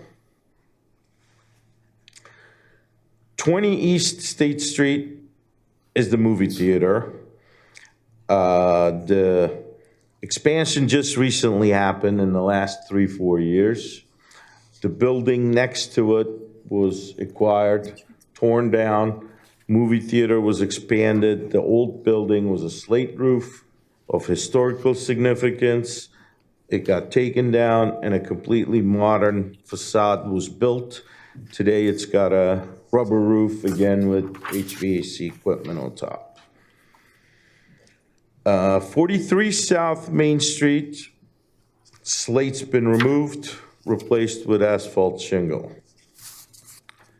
57 South Main Street, slate has been replaced with synthetic slate. It's got same black slate that was being passed around earlier. 63 East Oakland is unchanged, old slate. 77 East Oakland, slate's been removed, it's entry-level asphalt shingle. Same with 84 East Oakland, slate's been removed, front is metal, the back building is asphalt shingle. 100 South Clinton, asphalt shingle. 2 East Court Street is unchanged, flat roof. Hines Street, the Historical Society building, which was discussed earlier, has a synthetic slate roof. 104 East Ashland Street, slate's been removed, it's got a metal roof. 138 South Pine, the old Bucks County Jail, is unchanged, yet it's got added new structures on the property that are modern, not exactly looking like a museum. There's another structure adjacent to the building that's built with asphalt shingle. Same thing on Church Street Presbyterian Church. The original part of the building, the slate is there untouched, but all the additions that have been built have metal roofs. 67 North Broad, the old Melinda Cox Free Public Library. Slate's been removed, and I'm sorry, but all of these flat roof things They would not never have had slate. well, ever. again, if I go to the If we're historic saying for the website, record, they would not have had slate, so we can't say slate is removed. They have a rubber roof currently. That is true. We can't say slate was removed. There would never have been slate. again, it's very difficult to get conclusive answers, but when I do an AI search, it tells me it was a slate roof. But I'm a historical architect who studied the Borough of Doylestown's architecture. It wasn't. But either way, the originality of it is gone.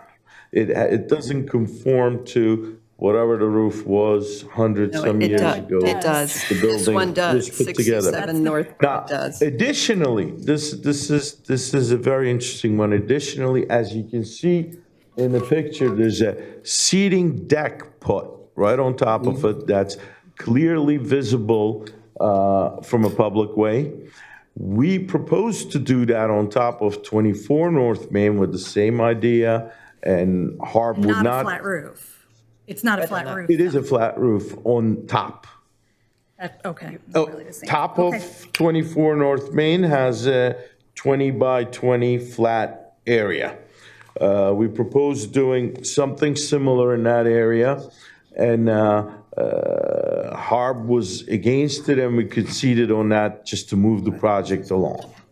Also, the next picture down, you can see from the back, there is, again, a plastic siding cabana built on top of that building that's, again, clearly visible from a public way. It's in that picture, in that third below lower picture. No, I remember vinyl isn't allowed, so it's not plastic. It's probably a composite hardy. It's different. I couldn't climb up there, but it's a cabana. Well, let's move on. 77 North Broad has slate removed, replaced with synthetic slate. 50 East Court Street is old slate, except in the front and in the back, there are awnings built that have entry-level asphalt shingle. 60 East Court Street, there are two buildings, tax parcel -18 and -19. Both of them have slate removed, entry-level basic asphalt shingle. 68 East Court Street is flat roof. The siding has been replaced with synthetic shingle. 105 East State Street. Slate's removed, it's got a metal roof, and it's got An addition in the back visible from a public viewway. Looks plastic to me, you'll probably call it composite. Either way, it's not continuous with the original structure of the building. 91 East State, slate's been removed, it's got a That metal was roof. not, I grew up in that house, and that was a tar roof. It did not It's a have. tar roof? No, it's a metal. It did not have a slate roof. Okay, ever. now it's a metal roof. No. 91 East State Street doesn't have a metal roof. That's what I'm seeing in the picture, unless Not a picture. GPS sent me to the wrong. Yeah.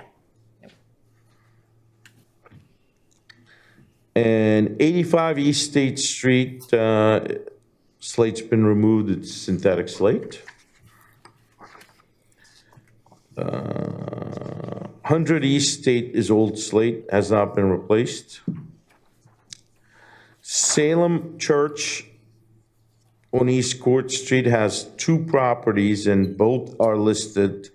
The original old church building is unchanged, but the secondary site across the street has asphalt shingle. 146 East Court Street is unreplaced old slate. So is 156 East Court Street, unreplaced old slate. So is 186 East Court Street, unreplaced old slate. 277 Maple Avenue has synthetic slate, but a metal owning in the front. 29 North Church Street is the original slate roof untouched, but there's an asphalt shingle structured roof behind it. 375 Maple Avenue is unchanged. It's old slate siding, not replaced. And 65 North Broad is the old school that became a parking lot. Why did it become a parking lot? Do you know? Because it burnt down. Oh, okay. Yeah, so I we was- go. I was we- standing in the courthouse on the 4th floor of the DA's office. I watched it burn. So what does all that mean in general when we parallelize it? Let's go back to that. Let's I was look gonna do that next. let's look at the photos and go back to the summary. Karen, that's the other file I sent you, please.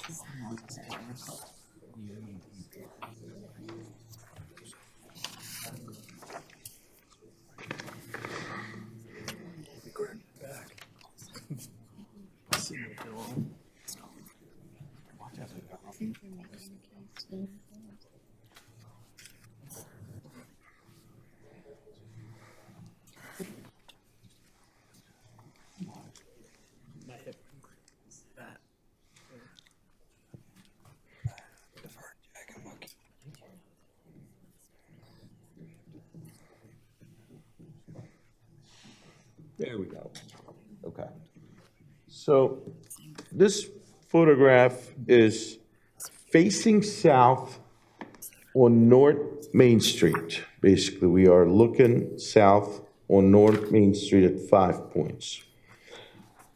25 North Main Street is property labeled number 1. Asphalt, it's got asphalt shingle. Again, slate's gone. Number 2 is 19 North Main Street. Slate's been replaced with asphalt shingle. 24 North Main is the property in question, labeled as number 3. Number 4 is 21 North Main Street. Slate's gone, it's got a metal roof. 6 East State Street has asphalt shingles, slate is gone. 2 West State Street, marked as number 6, also has the slate taken off, it's asphalt shingle. So in this picture we're looking, there are 4, picture we're looking at has 4 significant properties out of the registry in the same line of sight. Number 3 is unchanged. It's the property in question, 24 North Main. Number 4, 21 North Main is a significant property. Could I interrupt you for a second? I asked the question earlier, would it be possible to summarize the stuff? I think we hear your point. There's been some discussion about whether some of your facts are correct. I'd like you to, if you could summarize so we can move on. These photographs, in my opinion, are really the focus of this. Maybe you should have started with that. Excuse me? Maybe you should have started with that. Maybe. If you look at the standards, the issue that stands out is what are the surrounding structures describing their general characteristics. The surrounding structures in the historic district, there are 1 or 2 that have the existing slate that hasn't been removed. All the other buildings in the historic district where slate has been removed have been replaced with asphalt, shingle, or metal. There isn't anybody in the central district that has replaced their roofs with synthetic slate. So that the issue here is whether what is being proposed is consistent with what has been approved throughout the borough, throughout the center historic district of the borough.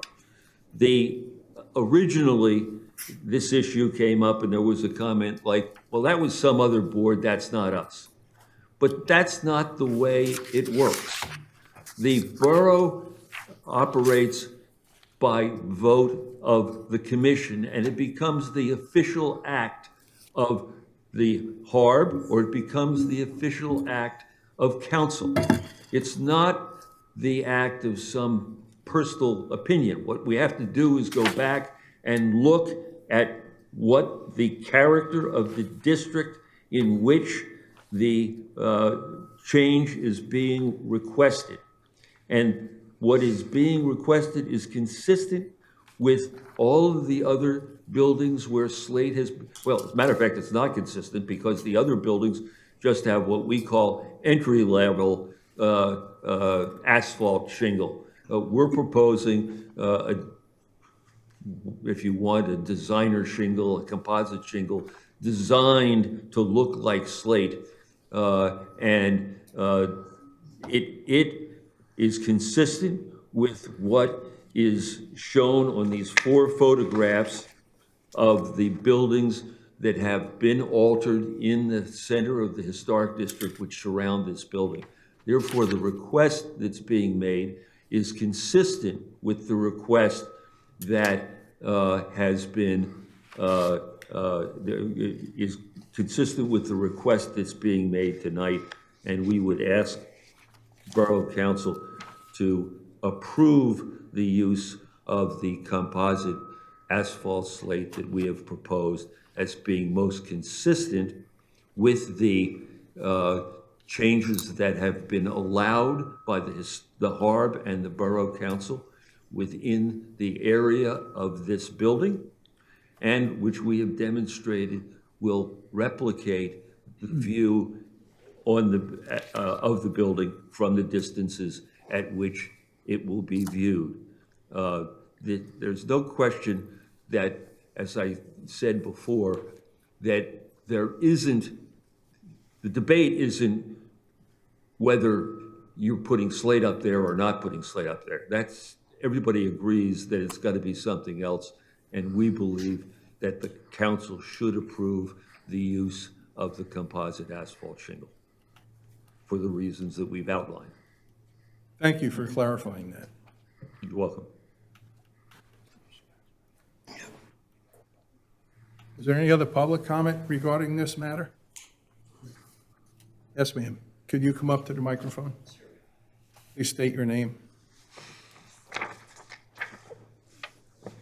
Hello, my name is Melissa Scott. My only question, a very simple question, is when you say that this slate or the product that you're going to be using has longevity, how many years are you talking about?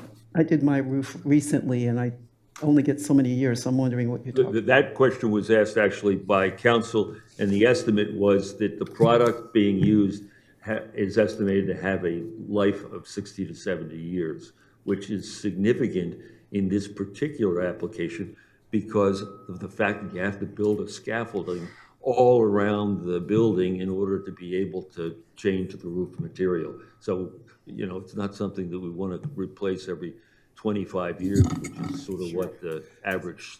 So my follow-up is, how long have the other roofs that you've been pointing out, how long have they lasted? Just curious. I can't tell you that. Okay. Thank you. Any other questions from the audience? Hearing none, we have a motion and a second. I'd like to call the vote. All in favor of overturning the Harb Review Board, please signify. No, on the floor is. Motion is to. The motion is to approve the recommendation. Oh, I'm sorry. All those in favor of accepting the recommendation of the Harb, please signify by saying aye. Aye. Opposed? No. I'm going to call a Thank roll. you. Yeah, call the roll, please, John. Okay, yes vote is in favor of accepting the Harb's recommendation. Bell is absent.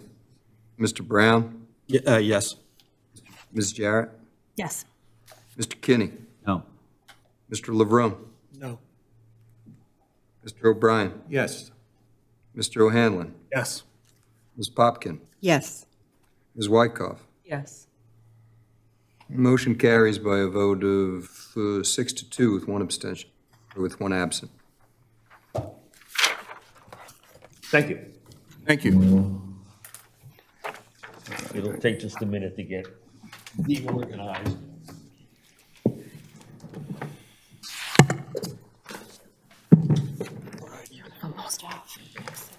All right, we got to figure out where we are. Code enforcement, okay. Jen has a couple more Yeah, minor items. okay.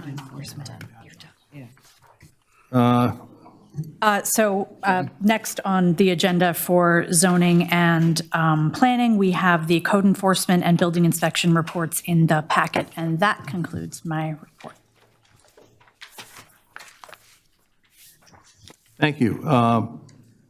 Environment and Rec, Just one, Ms. Wykoff. just one item. Attached, please find a resolution authorizing the submission of a grant application to the Department of Community and Economic Development for the Greenways, Trails, and Recreation Program in the amount of $250,000. This funding would be used for the development of the Green Street Sidewalk and Trail Project, enhancing pedestrian and bicycle safety, and connectivity between Doylestown Borough and Doylestown Township. If council wishes to proceed with the application, it can do so by motion, and I so move. Second. Sorry, second. We have a motion and a second by Mr. Kinney, I think it was. Yes. Questions or comments from any members of council? I'd just let council know, we do have a previous grant application that was authorized for this project. We were not successful in the first phase, but we have been put in a larger pool for some statewide portion of those funds. So we're kind of hedging our bets here, but we still are not entirely out of the last application we sought. So two's better than one. Any other questions, comments from council? Hearing none, any questions or comments from the public? Hearing none, I'd like to call a vote. All in favor? Aye. Opposed? Motion carries. That concludes my report. Thank you. Water utility, Mr. Levrone, do you have anything for us tonight? Well, the Water Committee did not meet in April, but the committee members were sent the monthly report of water operations for the month of March, and nothing looked out of the ordinary. And so we have no actionable items, and that's the end of my report. Thank you, Mr. Levrone. Ms. Popkin, finance and pension. Thank you, Mr. President. The first item, we did meet Finance and Pension Committee did meet this month. The first item is the adoption of Resolution 2026-6, Verizon franchise renewal. In October 2024, Borough Council authorized Cohen Law Group to begin negotiations with Verizon on their franchise renewal. Attached, you will find the executive summary and the renewal agreement. This renewal will be for 5 years. The Finance and Pension Committee reviewed this item at their April 15th, 2026 meeting, and we are recommending Council adopt Resolution 2026-6, renewing the Verizon franchise agreement for a period of 5 years. If Council agrees with this recommendation, it may do so by motion, and I so move. Second. We have a motion and a second by Ms. Jarrett, I think it was. Any questions or comments from any members of council? Hearing none. Any questions or comments from the members of the public? Hearing none, I'd like to call a vote. All in favor? Aye. Opposed? Motion carries. Thank you. The next item is the finance report. That's a monthly report, and I'll turn that over to Ms. Brinker. Thank you, Ms. Popkin. All of council has been provided with our finance report for this month, showing payables and payroll for all the funds. The total for all the funds is $1,363,142.15. Thank you, and I'll make a motion to approve. Second. Second by Ms. Jarrett again. Okay. Any questions or comments from any members of council? Hearing none. Any questions or comments from the public? Hearing none, I'd like to call a vote. All in favor? Aye. Opposed? Motion carries. Thank you. That's the end of my report. Okay, under personnel, we have one item. We have a request from Penn Medicine Doylestown Health regarding appointment of board members. Attached, please find a request from Penn Medicine Doylestown Health for the appointment of Frank Ventresca to the Board of Doylestown Hospital Authority. Mr. Ventresca will be replacing board member Rick Colello, who retired from the board on December 31st, 2025. Mr. Ventresca's term will be for the remainder of Mr. Colello's term, which is January 1st, 2026, and ending December 31st, 2028. In addition, Penn Medicine Doylestown Health is also requesting that Andrew Happ be reappointed for an additional full 5-year terms on the DHA. Mr. Happ's term will be effective January 1st, 2026, and expire December 31st, 2030. If council wishes to follow the recommendation of PMDH, it can do so by motion, and I so move. Second. We have a second by Mr. Kinney, I believe it was. Questions or comments from any members of council? Hearing none. Any questions or comments from any members of the public? Hearing none. I'd like to call a vote. All in favor? Aye. Opposed? Motion carries. Professionals reports. Mr. Doherty, do you have anything for us tonight? Thank you. I have nothing to report tonight. Bucky, do you have anything for us on the solicitor? Thank you, no report. Okay. Chief, do you have anything for us? Thank you. No report. Okay. I do not have a president's report tonight. Do we have any items of old business? Do we have any items of new business? We have open public comment. I believe some people signed up to speak tonight, John. Yes, we have a number of people signed up for public comment. I'll call them in the order they signed up. This is going to sound very incongruous, given what you've just heard, but we do ask that you try to limit public comment to 2 minutes for council policy.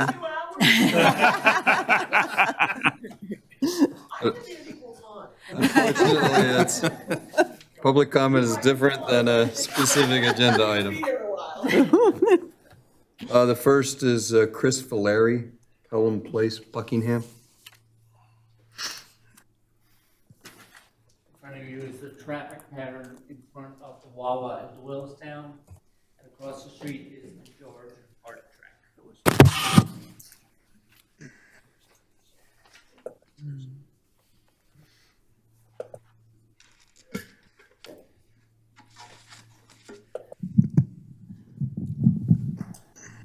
Am I good? Yes. Yes, sir. Great. Ladies and gentlemen, members of the council and fellow residents, My name is Chris Valeri, and I am the founder and president of the Buckingham Historical Society. I stand before you tonight to sound the alarm about the traffic crisis that will hit our community like a freight train if the George Hart track is developed. Our roads are already stressed to the breaking point. Rush hour backups are routine, emergency vehicles struggle to get through, and every parent knows the daily anxiety of watching school buses crawl along congested routes. The main artery serving our neighborhood is already overburdened, and it simply cannot take on one more vehicle. Now picture what development will unleash. During the construction alone, the route will be slammed with a nonstop convoy of heavy trucks, concrete trucks lined up nose to tail. There are massive mixers turning every intersection into a choke point. Hauling trucks rumbling back and forth with loads of dirt and debris. Supply trucks delivering lumber, steel, and materials around the clock. And the daily flood of workers' trucks and pickups streaming in and out of the site. These are not cars. They are slow, wide, and heavy, and they will grind traffic to a standstill. And that is only the beginning.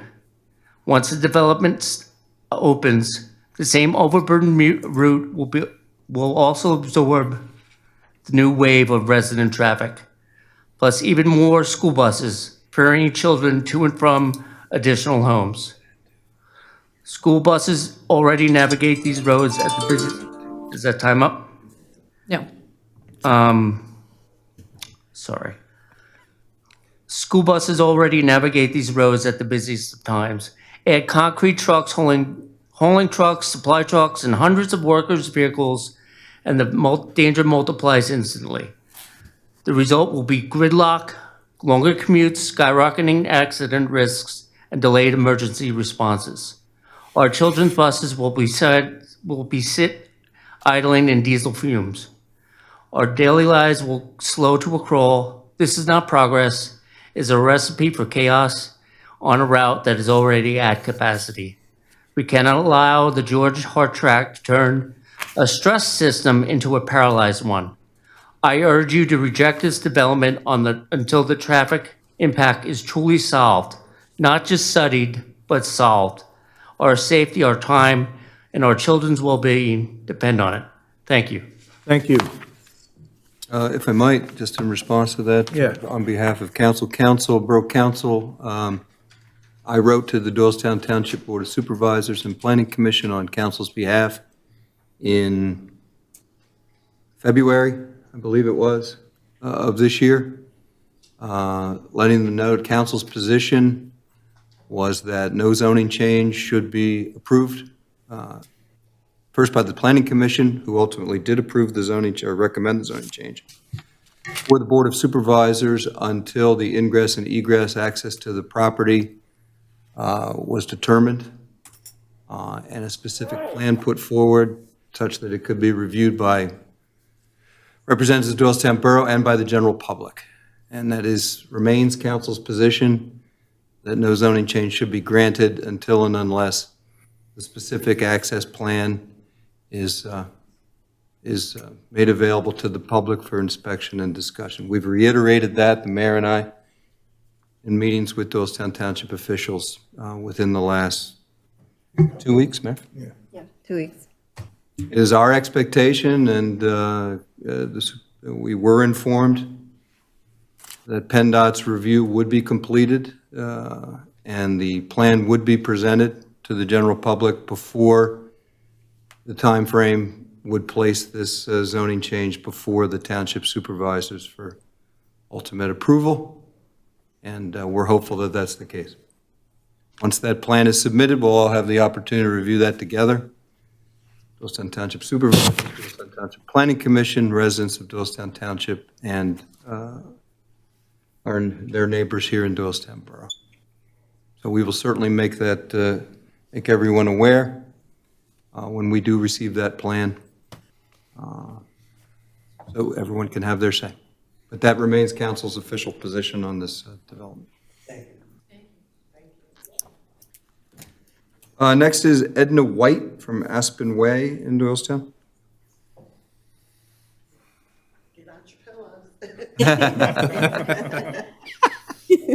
I'm only kidding, maybe. The first thing I want to say is, before I tell you what I want to say, is I've lived in a couple of different townships, and may I say that I truly enjoy the professionalism and the way you guys run your board. Because I've been to other ones, and it's just like, what just went on? But you guys are really professional, and as a citizen of, I live in the township? I'm in the township. I don't even know where I live. Hey, nobody does. I used to live in Doylestown Borough for like 40 years, but anyway, just wanted to say I appreciate you guys for your professionalism and how you guys conduct yourselves in your meeting. It is well appreciated by us. Anyway. Just to say, that 37 seconds was has been added back to your time. But that was the best thing to Any say, further right? praise will be added.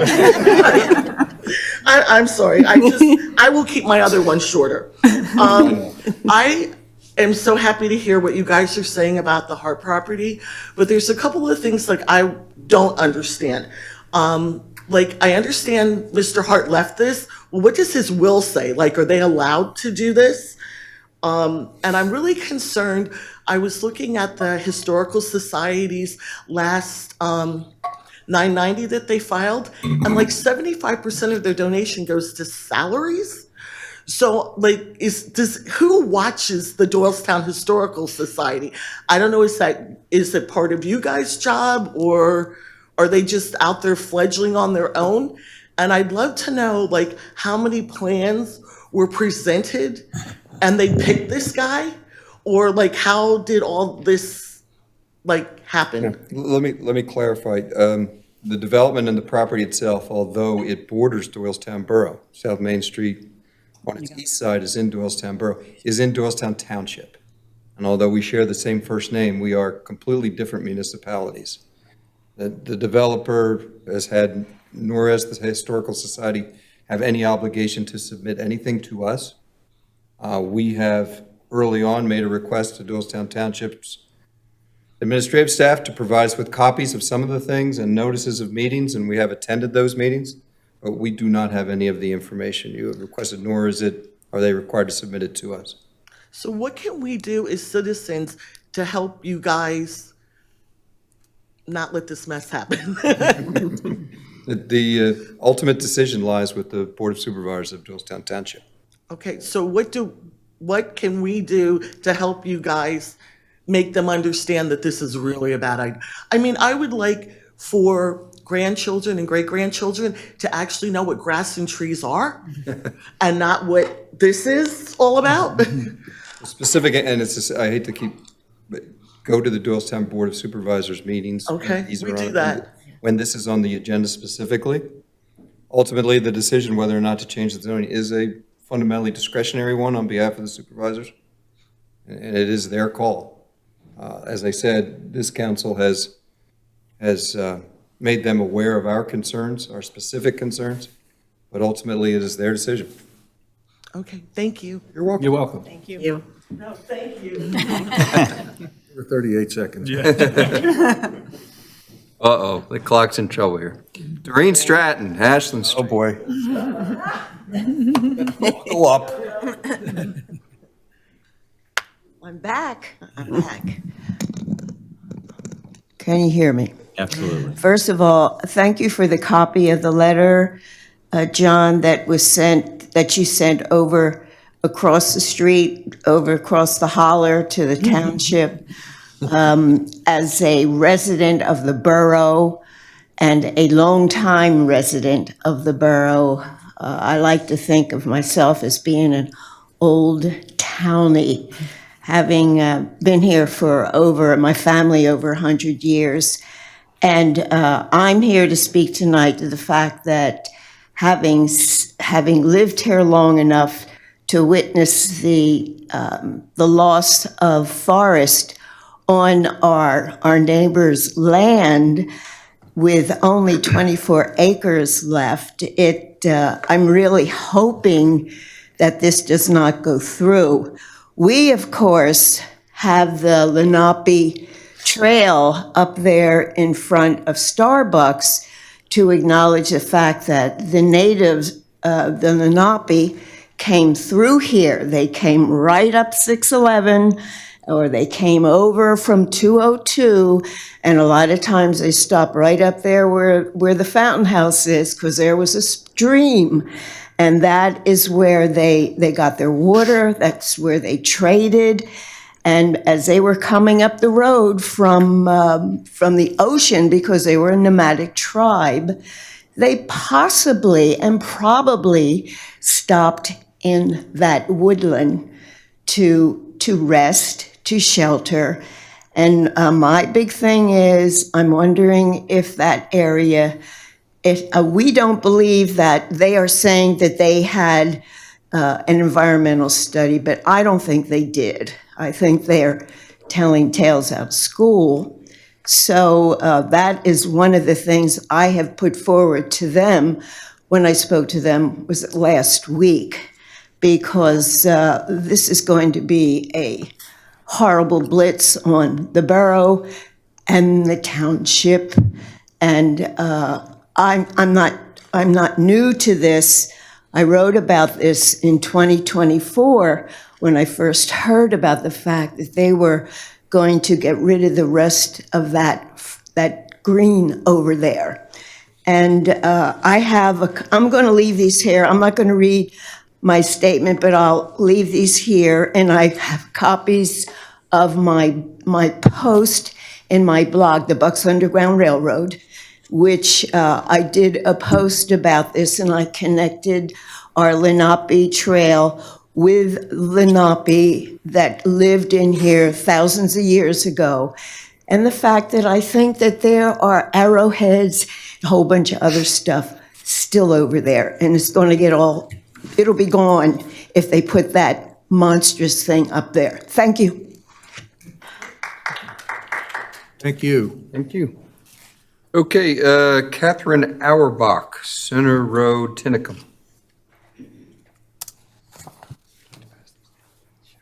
Excuse me. Thank you to all the council members and manager for letting me speak. Yes, I'm Catherine Auerbach. I'm a preservation specialist and educator. I was and am very proud to have been the primary author and the director of the Doylestown Historic District nomination to the National Register, among other accomplishments. And Doylestown was my family's hometown. So it is, even though I live in Tinicum, I'm always down here. and it's part of my heritage, absolutely. And I am also speaking in regard to the Hart Tract, partly because Doylestown was all one township. You guys were born out of the township as a borough, but you have a symbiotic relationship. And we all share our environment. We share our heritage.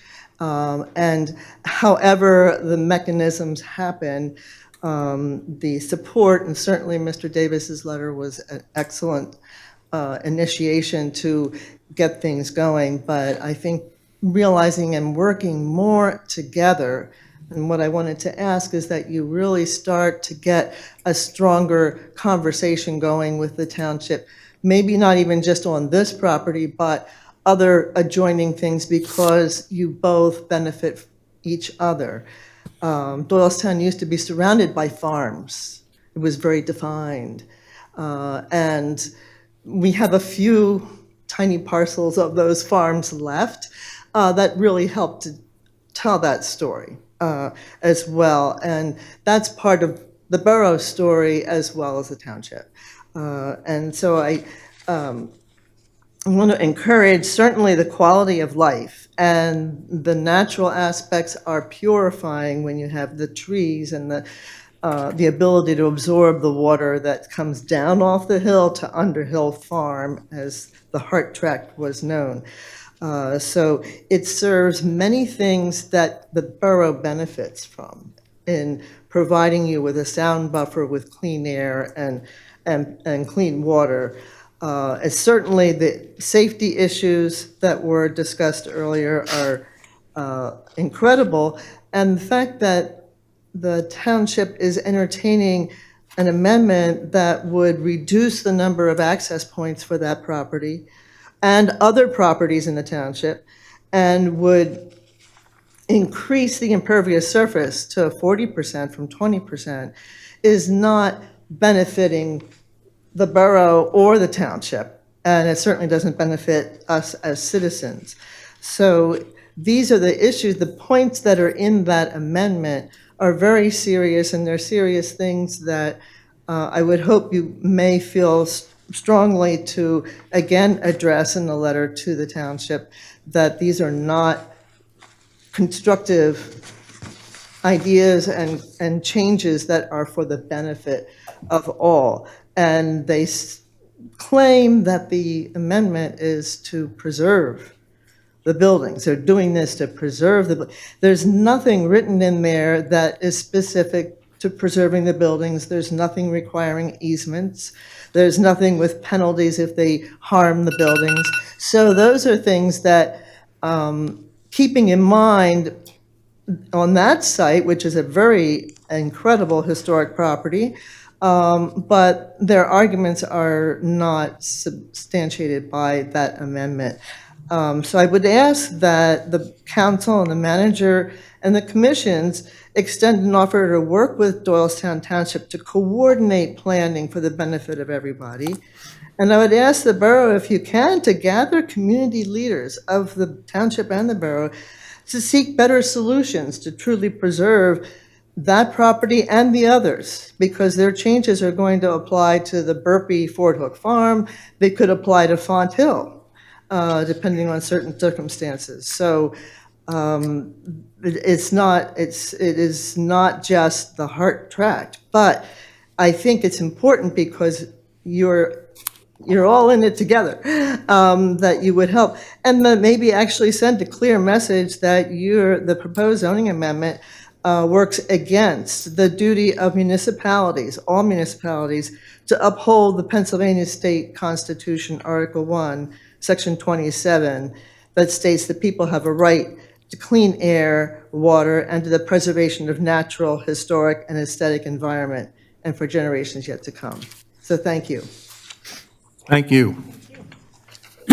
Our last speaker is Jonathan Newber from Hilltown. Hey, I was working on that. I'm glad you spoke up. My name is Jonathan Newber. That's Sid from Hilltown Township. I run the Bucks County Cultural Society. I'm here in my personal capacity, and I was just speaking as an individual, not for my board. So I just want to make that clear. I'm going to close you out with a satire. It's probably going to take a little bit more than 2 minutes. It's one page.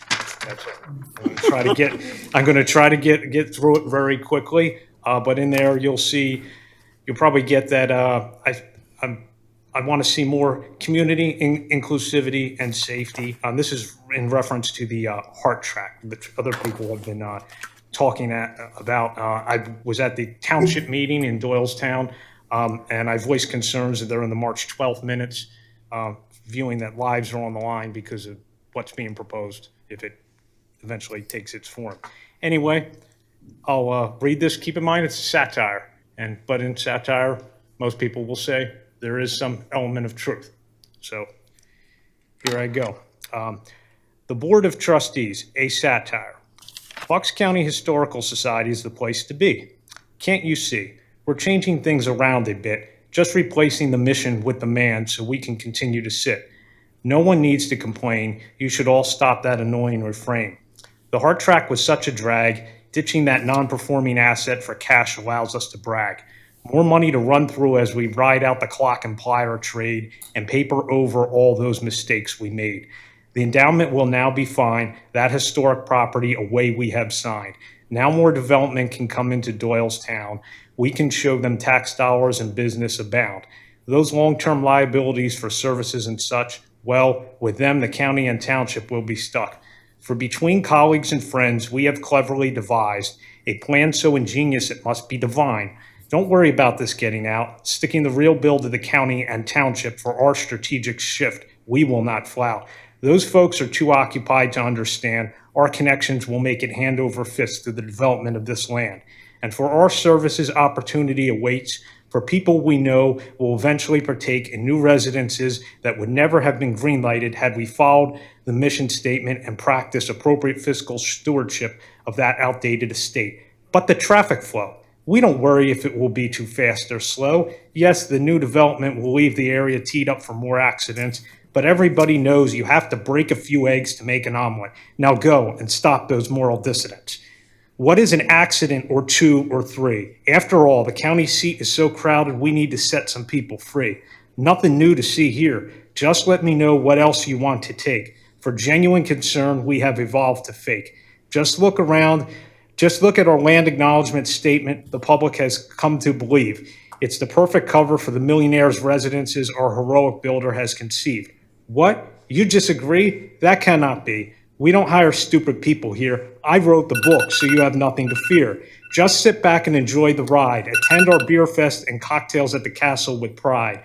Grab a coffee and donuts and put your personal feelings aside. Do not think about the road into the hard track that many minorities will never ride. Here, it is exclusivity, not inclusivity, that counts.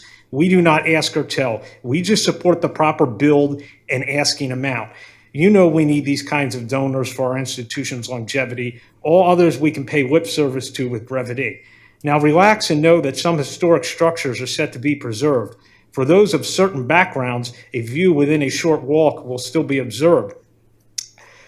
The preservation will be the perfect facade to hide from the public our true intent, the continual support of our executive leadership in pursuit of profit without relent. So what do you say you drop that focus on ethical behavior with a little graft and green? I can show you your new savior. It's okay to grab a seat and say, yes, we're all friends here. Of this, I must confess. Suffice to say, we think the Board of Trustees of the Bucks County, or I think the Board of Trustees of the Bucks County Historical Society is unethical in what they're doing. That's my opinion, and I'm sharing it with you here. And I thank you for hearing me out. And I would like them to change course. Thank you. That's it. That's all we have. That's it, okay. Short executive. We have a short executive session. Will we be taking action when we come out of that? No. No, okay. Very brief. So we can adjourn. I understand at where this point. we're at. I will entertain a motion to adjourn. So moved. Second? Second. All in favor? Aye. We just need council members and Carolyn. Nobody was going to second it.